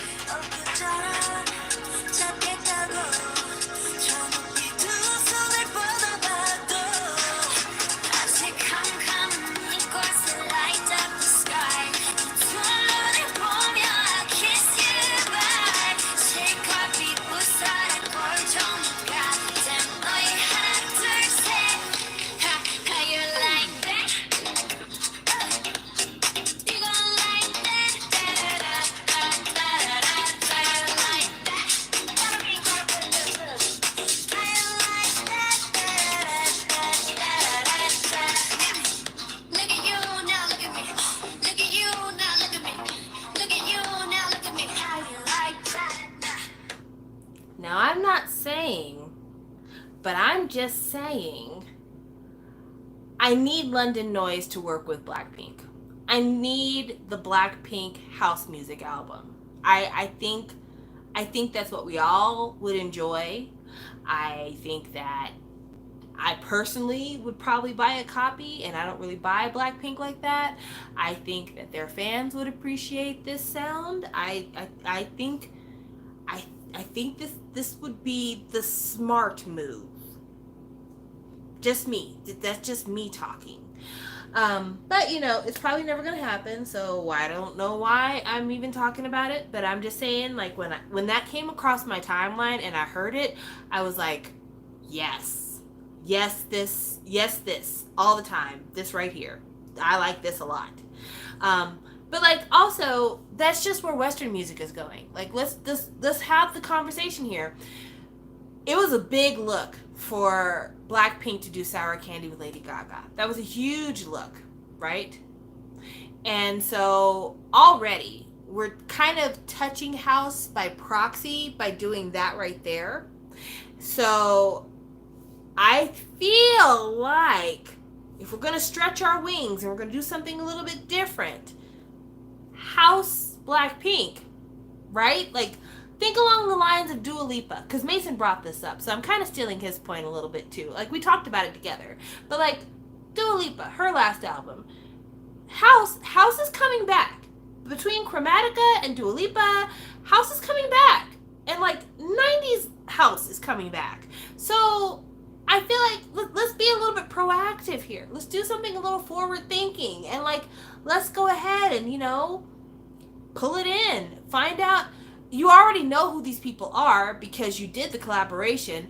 Get in contact with Lady Gaga's producers and be like, hey, we're looking to do a little house music over here too. What do you got to say? You want to do a little something? You want to do a little remix? Whatever. Because eventually people will get tired of these anthemic songs that have, like, you know, not real words in the choruses and have kind of a similar build up. And yeah, like, I don't know. They haven't gotten tired of it yet, but I think it does pigeonhole Blackpink a little bit. So I would like to see that. I would also like to see black people. I would like to see Blackpink in nature. Like, Blackpink, almost all their videos for the most part have been them in some kind of dark studio setting. Like, whether it's, you know, a military setting or an angel setting or whatever else, it's always been kind of like, you know, dark motifs for their videos. I would like to see what Blackpink looks like under natural lighting, outdoors. Maybe it's just me. I would like to see what Blackpink does with a video with a storyline. because that doesn't really happen either. A video with guys in it, maybe. So yeah, I would like to see Blackpink do different things. I'm not saying you can't keep doing what you've been doing. I'm not saying you can't keep buttering your bread the way you've always buttered it. But I'm saying maybe put a little jam in that motherfucker. See what happens. See what sticks. Because, again, I don't want to see them pigeonholed. I really don't. One thing I can say that, you do run the risk of alienating maybe your core audience, but, if your core audience likes you and likes you, not the version of you that the company keeps putting out there, but likes you. They like your vocal tone, they like your dancing, they like you. That audience might take a chance on something different. I'm not saying that it'll be gangbusters, but if they really like you, they'll follow you. And I'm saying that as somebody who's a part of a fandom that has pretty much followed our biases everywhere. Like, I have followed SHINee through so many different changes of style and content, and yeah, the boys who sang Replay, they still exist, but they have done a lot of stuff since then. How a group goes from a Replay to a Why So Serious to a View to a Wolf Wolf to a Tell Me What to Do, like, if it, the thing that has remained a constant with them is that they've remained SHINee this whole time. They never became a different group. Like, Jonghyun still was Jonghyun, and Minho is still Minho, and Key is still Key, and Onu is still Onu, and Taemin is still Taemin. But they have, stylistically, musically, they've gone a lot of different places. They've done a lot. There's a lot of room between here and there.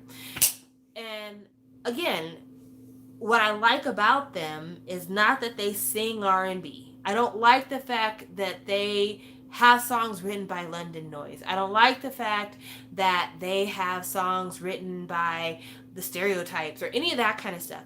I like SHINee because I like SHINee. I like those 5 men. And so, liking those 5 men, I follow them as they explore genres and they explore styles and they explore concepts. And that's why we've been together for so long. Same thing with Red Velvet.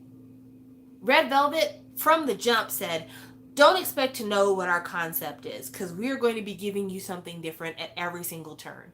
And some have been more successful than others, but they've built a fan base that gives them the room to explore these things because we have come to expect that. Like, from jump, we were told, like, first of all, Red Velvet is because we got 2 concepts, a red and a velvet. So already, just know, we're going to be changing things up all the time. But we went from a Red Velvet who releases Hot Penis to a Red Velvet that does Be Natural to Ice Cream Cake and Automatic released at the same time. We've done One of These Nights. We've done Red Flavor. We've done Rookie. We've done, we've done Psycho, Bad Boy, Peekaboo, Really Bad Boy. So much. The Red Velvet catalog is... But fans have hung in there. Fans have hung in there because we're like, we like them. We like them. We like these girls. These girls are our faves. So I feel like if everybody else's fandom can do it, I think that if Blinks are real about theirs, they can do it too. Not only that, but like, let's be really candid with each other. Their fans are going to continue to try to break records. That's their goal at this point. Like, whether the song is good or not, doesn't matter. We're going to try to break records because that's what we're known for. So having a fan base that is that dead set on keeping you on top, you should be fearless because it ain't never going to fail. It ain't never going to fail. So why not be like, you know what? Let's just step out on faith here, guys. It's time to get our yodel on. Let's do this. Because they're going to stream it. They're going to buy it because it's you. So why not take that chance? Also, I think like we were talking about this. Blackpink does not have enough ballads. They really don't. Um, I know of Stay, and then Mason brought up Hope Not, but like, yeah, Blackpink doesn't have no ballads. And I need a ballad from them. I need like a real ballad. I need them to stretch things out a little bit because like at this point into anyone's discography, we had It Hurts. And we were starting to get lonely and a lot of these songs. And I feel like, yeah, you're at the point now where, stretch that shit out. Do some different things. I'd like to see it. And I wonder, and this is not me being negative, but I wonder if maybe Blackpink is their label is scared of giving them a ballad. Because Blinks hate being compared to 2NE1. For some reason, when people compare Blackpink to 2NE1, Blinks get irate. They're just like, not them flop assholes. Which, why they're like that, I don't know. Because like it's literally the same producer, a lot of the same concepts. Like, don't be like that. Don't be like that. But what 2NE1 had that Blackpink doesn't is variety. And yes, they did a lot of Teddy stuff, but they did a lot of different Teddy stuff. And, Blackpink doesn't have a Lonely, doesn't have an It Hurts, doesn't have an If I Were You, doesn't have Missing You, doesn't have I Love You. Like the range, the range, they don't have it currently. And I think that that's something that they could work on. I think that they have the capability, but until you do it, people can't see that you can do it. You know what I'm saying? So yeah, just flex a little bit. YG, quit being so scared. Again, this falls under misogyny. This really does. YG does not have faith when it comes to their female artists. They don't encourage growth of their female artists. They pigeonhole them and they feel like you're just good for this one thing and that's all they really let them do. And that's why that's all you really see. I don't know why it is that 2NE1 got to have the amount of range that they did in their catalog. Maybe it was because they had big advocates in the members of Big Bang. But yeah, when you look at like Lehigh, for instance, Lehigh, to me, is the saddest story when it comes to wasted potential. Not that she's wasted, like her potential's still there. She's still active. She's not currently signed to anybody, but there's a YouTube channel called Begin Again, and they have celebrities doing busking in a way that allows for social distancing. So Crush is on there, Isora's on there, Suhyun from Acton Musician is there, Henry, who used to be with Super Junior, he's on there. So they've got a lot of like pretty big names. Well, Ehai just joined that show, and she's doing celebrity social distancing busking. It's a mouthful, but it's there. Anyway, listening to her sing currently and knowing how her voice has matured, but yet is still very much the same, bothers me in my heart. Because it tells me two things. It tells me that when YG was delaying the release of her music, it wasn't because they were trying to give her the opportunity to mature her sound. It's because they were waiting to pretty much put her in a fucking box. And thank goodness Tableau was like, I would like to work with her. And he gave us Soul Light. But then when we finally got another Ehai project, it was a bailout project. It was a project that they released in order to take the heat off of the whole Sungri thing. And it's fucking shitty that they put her in that position because immediately after that is when all the BI stuff happened as well. And that was her last release with YG. So in her time with YG, a full 7-year contract, mind you, she got 3 releases. And one of them was a mini. That don't make no fucking sense. That does not make no fucking sense. And so with all that going on, like, it was a matter of YG pigeonholing Ehi. Ehi wasn't sexy enough for them to give her, big splashy comebacks. She was awkward looking to them, so they tried to fit her into the quirky box. Vocally, she was delivering something different, so the songs that Teddy was writing weren't really fit for her. And so, like, they just didn't know what the fuck to do with her. And that's a shame, because she can sing anything. She could sing the telephone book. Like, she could do anything. And YG just, didn't fucking know what to do. And so they decided to ruin her instead. And that's really fucking shitty. It's really fucking shitty. And, they did the same thing with so many other people. Like Katie. They released one song for her, and then they were just like, we don't really want it anymore. Really? So, yeah, they suck. I still every day I question why Zion T is signed to them. I don't get it. I do not get it. But it is what it is.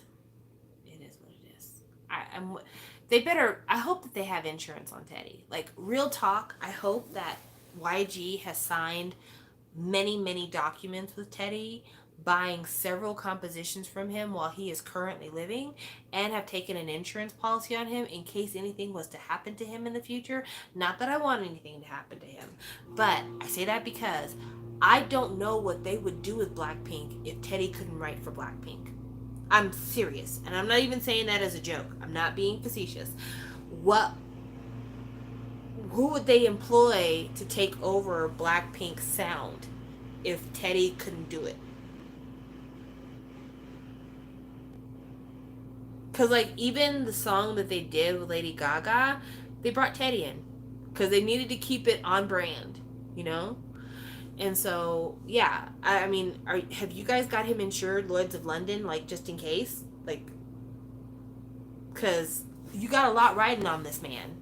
You got, on one person. That's not a way to run a company at all. And that's another reason why Blackpink needs to be working with more producers and doing more with their sound. Because now you've made it a point to where if anything happens with this person, if this person just gets fucking dissatisfied and says, I quit, I don't want to do this no more, where does that put you? Nobody should live like that. No business should live like that or operate like that. So, yeah, you got to do better. YG, you've got to do better. Because this is not sustainable. By any stretch of the imagination, this is not sustainable. But, can't tell people what to do. You really can't tell people what to do. They've spent a lot of the time on that label telling the one-man story with YG himself. And so, why would the one-man story change now? They're so comfortable with that narrative, So, I mean, I guess it's not going to change. But I'm disappointed. I am disappointed. Personally, I am disappointed.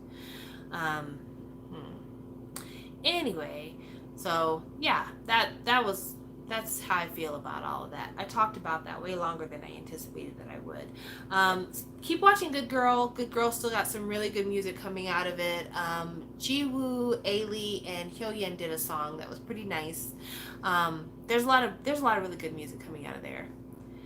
Okay, so Somi did a television show where she got in trouble for something having to do with a car. I can't recall, but like a lot of people were criticizing her for either having a nice car or driving a car. I don't recall.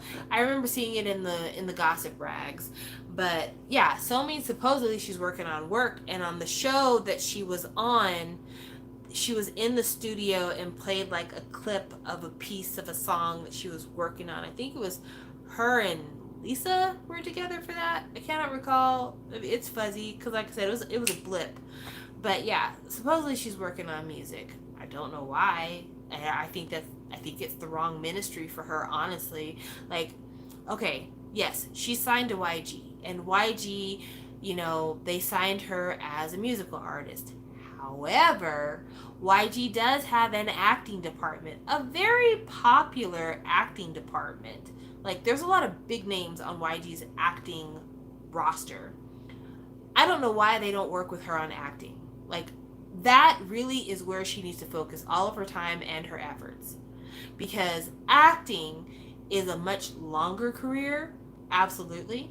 But also, she could fill a lot of roles when it comes to acting. Because, not for nothing, Somi doesn't look extremely Korean. And I'm not saying that to be racist or anything else. Her features are traditionally Caucasian features. And so, because of that, when you have a lot of these shows where they have a Korean person talking to a Caucasian person, and usually the people that they use, because I've watched K-dramas for a really long time, they use Caucasian people who don't even really speak English all that well. Like, they'll have like German and French people speaking English, and it's very accented, and then the Korean person responds and they're very accented English, and the whole conversation just kind of is a stilted mess. That's where Somi would be perfect, because you could have a show where the Korean person has an English or American best friend, and that could be Somi, and then she can have whole conversations in Korean, and it wouldn't mess up the flow of the show. I don't know why that's not a thing they're doing. I don't know why they're not doing that. Like, that's where she could fill a niche where people wouldn't really critique her acting as much, because she would be heads and tails above other foreign actors, because she's from Korea. She's a Korean person. Yeah, there's been some that have been leaving YG, but there's been some really big names that have stayed. So, I mean, they're not hurting for actors at this point. I think Old Girl left because her and her boyfriend broke up. But, yeah, people are still staying on the label. When I say Old Girl, it's because I can't remember her name now, but Weightlifting Fairy Homegirl, she left YG acting, I think, when her and the boy from the show broke up. That's sad. That's sad that you gotta leave your job because you broke up with your man. Like, nobody wants to live that kind of life. I like that actress, though.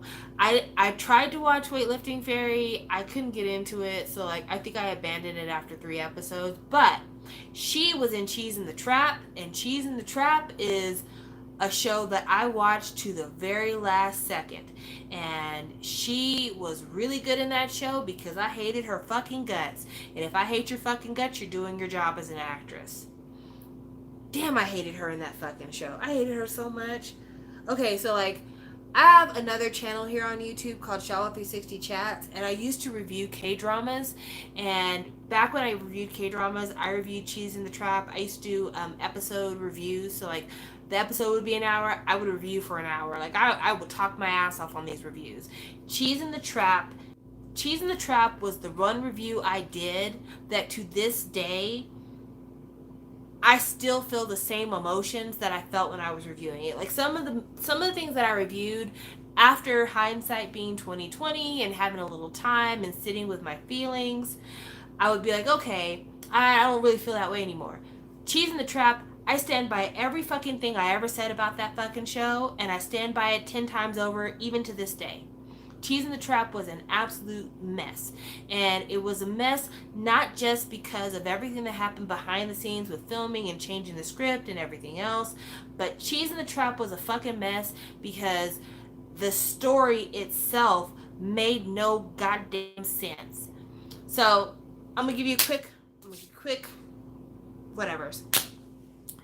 Cheese in the Trap was a show about a girl who was in college, and there was a guy in the college who's like the top guy in the college. Like everybody likes him because he makes the best grades. He's super rich. He's the heir to like a big corporation. He's also really really handsome, and he is like blandly nice. When I say blandly nice, I mean like he's not super close with any one person. He's just like that guy who like everyone can get along with because he's nice to everybody, right? And she is like a really smart girl who's going to school and trying to get a scholarship, but she tries to keep herself super low key. Like she doesn't try to stand out, she tries to blend into the background. Somehow or another, her and Mr. Popular end up crossing paths, and Mr. Popular's like, I want to date you. You are special. I want to date you. But Mr. Popular, for all of his bland niceness, kind of has like a very devious, conniving, plotting personality, and like he does a lot of manipulative stuff behind the scenes that she doesn't find out about until much later. But like when we talk about people holding a fucking grudge, that's a guy who holds a fucking grudge. Like there was one guy who I guess made this girl upset. He screwed this guy over by giving the guy an interview at the company his father owned, and then like totally trashing his interview. Like shit like that, like life ruining shit is what he does, right? So anyway, super rich guy grew up with a pair of twins. There was a pair of twins that his dad kind of adopted. He grew up with these twins, and long story short, he thought that the male of the twins, there's a female twin and a male twin, he thought that the male twin had betrayed him. And so he made it his mission to ruin the male twin's life. And he did that by like breaking his fucking hands, and this guy was a pianist. So he does that, and the male twin, it ruins his life. Like he ends up going to work for the mafia. You know, he loses everything because his one dream in life, his one focal point was his piano playing. So it ruined his life, and he's just kind of listless and out there. Somehow or another, homegirl, our fave, college student, she runs across the twin, and all of a sudden, it's kind of love triangle-ish. But here's the problem. The actor that they hired to play the male twin was like really good at his job. He was super charming, very attractive, and overall somebody that people kind of liked more than Ice Prince because he came across a bit more human. And so the director decided, hey, let's focus less on the Ice Prince and more on Mr. Charm over here. That was the beginning of the end. After that, characters started doing things that didn't make any fucking sense. You didn't understand why the two main characters even liked each other after a while. It all culminates into an ending that is so fucking asinine that even thinking about it now, I can feel my blood pressure starting to rise. The female twin of the two twins was in love with the Ice Prince. She had been in love with him for years, thought that he should be hers because she's known him the longest, and they were practically like family, but they weren't family, so it's okay to fuck him, and she just wanted him.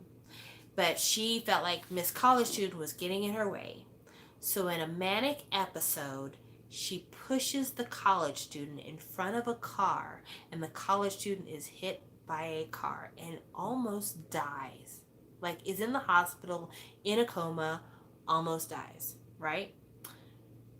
When she gets out of her coma, her boyfriend doesn't come to see her.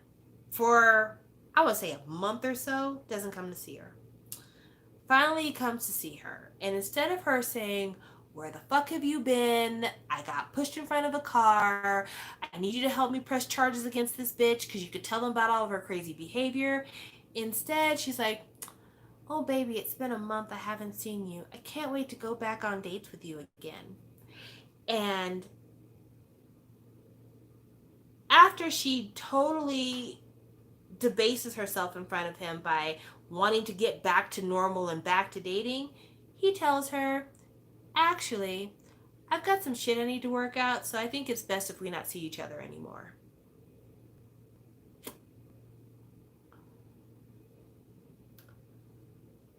You're dumping me?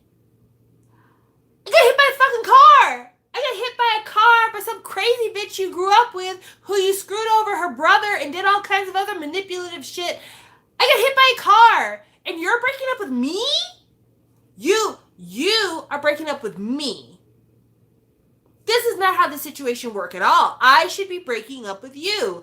You deserve to be broken up with. I got hit by a car. I got hit by a car. She graduates college. She's working at her job. There's a guy working with her at her job who's kind of a slime bucket. He is dating the girl who pushed her in front of a car. She shows up to the job and is like, hey girl, sorry about that. Sorry about the time you tried to kill me? Is that what you're apologizing for? Cool. Can I meet you outside, just like right there on the sidewalk next to the street real quick? Let's have that conversation there. And I can just kind of ease you into the street so that you can experience what I experienced, and then we can truly call it even. How about that? How about I push you in front of a car and you see if you can make it or not, and then we'll kind of both be on an even playing field after that. We can really forgive each other after that. But no, that bitch is still walking free. Totally walking free. And yeah, these paws, you can catch all of this. All of this heat, all of this smoke is for you. Like, there's no way we could be in the same building. We couldn't be on the same block. We really can't be in the same city. Probably not even the same country. Because that would make it my mission in life to seek revenge. Whatever means necessary. If I have to hire mobsters to do it, doesn't matter. And like, even if I didn't want to seek revenge, my family would have to seek revenge. We would take whatever money we were paid off with to not press charges against you with the police. We would take that lump sum of money and we would use that to hire somebody to fuck you up. Because it's deserved. But that's how that show ended. That's how that show ended. And also, she's been emailing Ice Prince every single day, begging him to talk to her again. And he finally does read one of her emails after not reading them for a year. Fuck out of here, man. Complete fuck out of here. No fucking way. I hated that. Oh, gosh. Even thinking about that show, I'm so angry. And, like, there's some shows that, like, the ending doesn't pull off, but the show's been great all along. This was a kind of slow descent into madness, but when it got there, it just went... And it started so good. And then just went to shit. I was watching that at the same time I was watching W. And I gave W a much nicer review than what it deserved. Just because it almost made sense compared to that bullshit. Which, if you've never watched W, I highly recommend it, actually. Even though, like, it got a little muddled towards the end, not gonna lie to you, I still really recommend the show because it had a very interesting premise. So the premise of W was, imagine a girl whose father does manhwa. He does, like, online comics. And the father started writing a comic book, but the comic book soon starts writing itself. And so he's like, the only way I can stop it from writing itself is if I kill off the main character. And somehow or another, by doing that, it causes his own child to be sucked into the comic book world. It's really it's a strange thing, and I can't really explain anything else. I can't explain anything else because there's a whole bunch of stuff going on with it. But yeah, your dad writes comic books, and him killing off the main character causes you to get sucked into the comic book, and then the main character of the comic book somehow getting sucked into the real world. If that sounds like an interesting premise to you, watch W, because that show was very interesting. Very interesting. I've not seen another show like it. It was like watching the Take On Me video from AHA, but like watching it over the course of 16 episodes. You've seen the Take On Me. Take on me, take on me, take me on. I'll be gone in a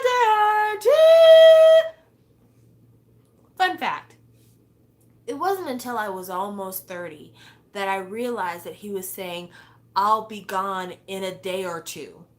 I did not know that. I did not know that at all. Because, like, the group Aha, they're not native English speakers, but the song is written in English. So, like, their pronunciation is a little off.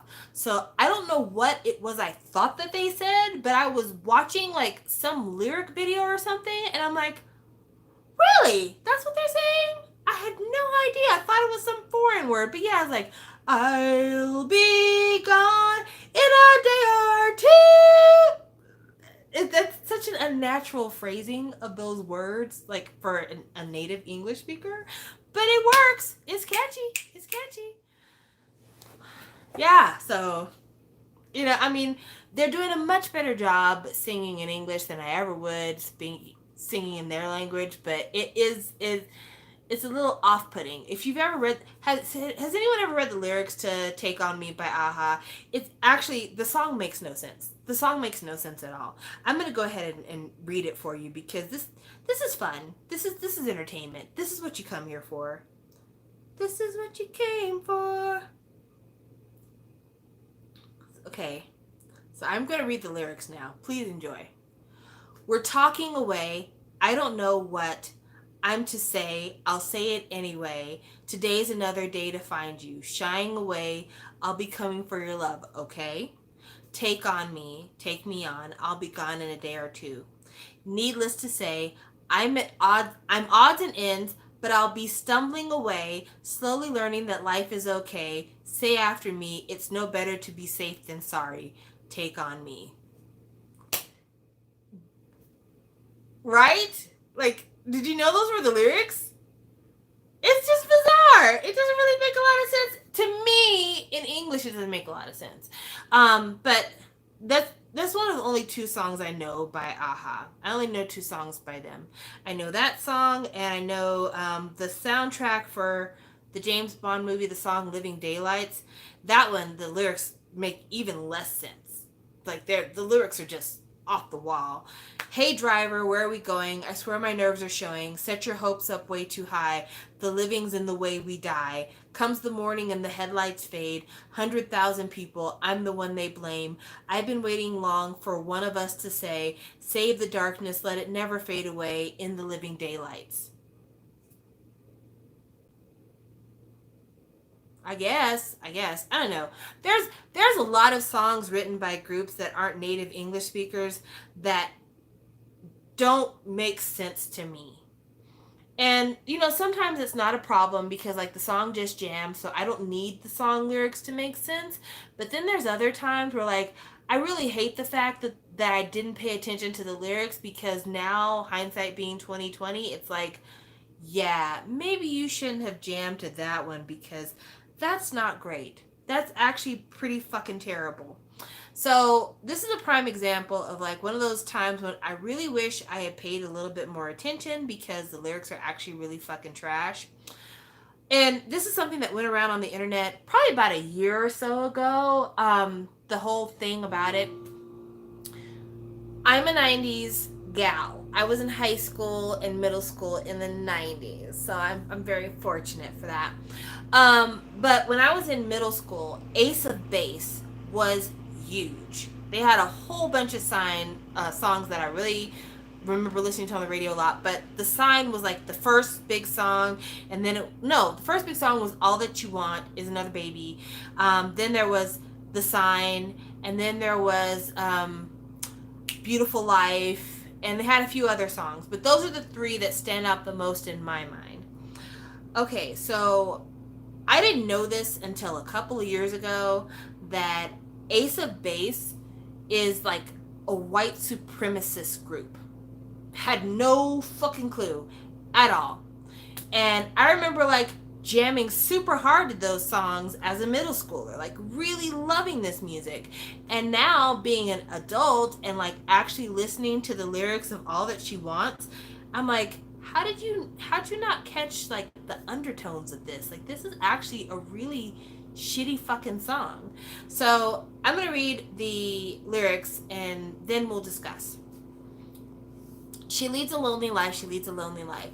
When she woke up late in the morning sun and the day had just begun, she opened up her eyes and thought, oh, what a morning. It's not a day for work. It's a day for catching sun, just lying on the beach and having fun. She's going to get you. All that she wants is another baby. She's gone tomorrow, boy. All that she wants is another baby, another baby. She's gone tomorrow. All that she wants is another baby. So if you are in sight and the day is right, she's a hunter, you're the fox. The gentle voice that talks to you won't talk forever. It's a night of passion, but the morning means goodbye. Beware of what is flashing in her eyes. She's gonna get you. All that she wants is another baby. It keeps going. Apparently, that song is about welfare mothers. And the part that kind of alludes to it is, oh, what a morning. It's not a day for work. It's a day for catching sun, just lying on the beach and having fun. She's going to get you. All that she wants is another baby. So each baby apparently just represents like a government support check. Did not catch that meaning at all in the 90s. And now being in, 2020, it's like, I'm not mad at myself for not getting it, because again, I was like 12, 13 when that came out, so like I'm not mad at not being that, sophisticated in listening to lyrics. But I do hate that like all of us kind of listened to that and didn't pick up on it. And the same thing with like I Saw the Sign. Apparently like the original lyrics for I Saw the Sign were like super white powery, and it's just like, yeah, how did that get play on the radio? How did that make it past the powers that be? Because it's me saying this is not something I'm pulling out of my ass. Like, you can go to the Wikipedia for Ace of Base, and it talks about how like that group, before they were mainstream, they were a white power group. And so like this is not me saying this. This is something that's already pre-established. Let's see here. Ace of Base is a Swedish pop group originally consisting of Ulf Ekberg and three siblings, Jonas Berggren, Lynn Berggren, and Jenny Berggren. And then, let's see here.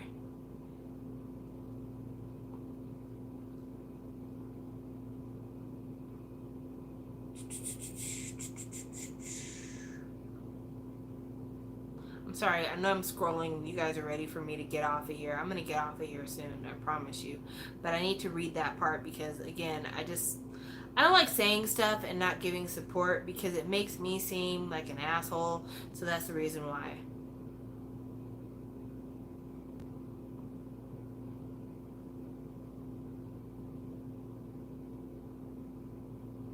Okay, so Ace of Base. The name Ace of Base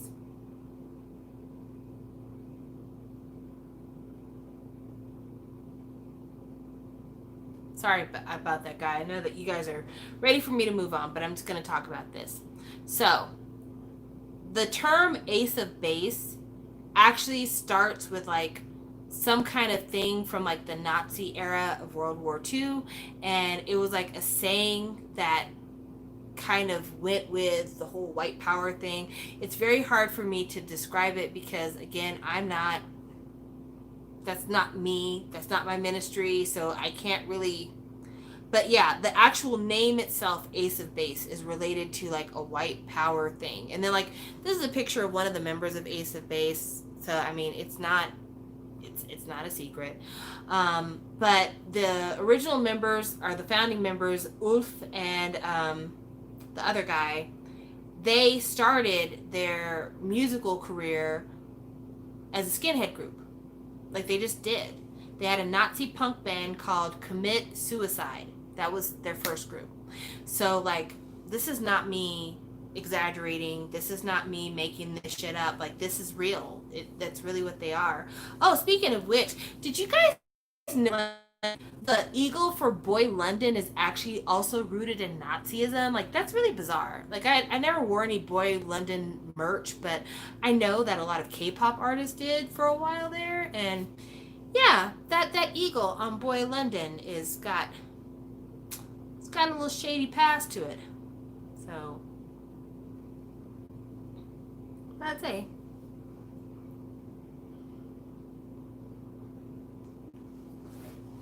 But yeah, it's now past the time. I said I was going to do 30 more minutes, and it's more than that. So I'm going to go. Thank you guys for watching. I had a really good time talking to you. We started off serious, went very lighthearted, then ended up back on serious again. So yeah, good times, good times. But anyway, thank you guys for watching, and thank you for dealing with me looking like crazy tonight. I look insane. I had to get my hair cut today. As you can see, it's nice and shaped on the sides again. And when I got my hair cut, I was like, okay, I'm not going to worry about this because it's going to be all over the place anyway. So yeah, I look a mess because I had to put my hair up like this in order to get the side shape. But thank you guys so much for joining me. I really appreciate it. I appreciate you guys. Please stay safe. Don't let these people run you crazy. If it takes listening to twice over and over again, do what you have to do. But take care of self, because they're not going to take care of you. Talk to you later.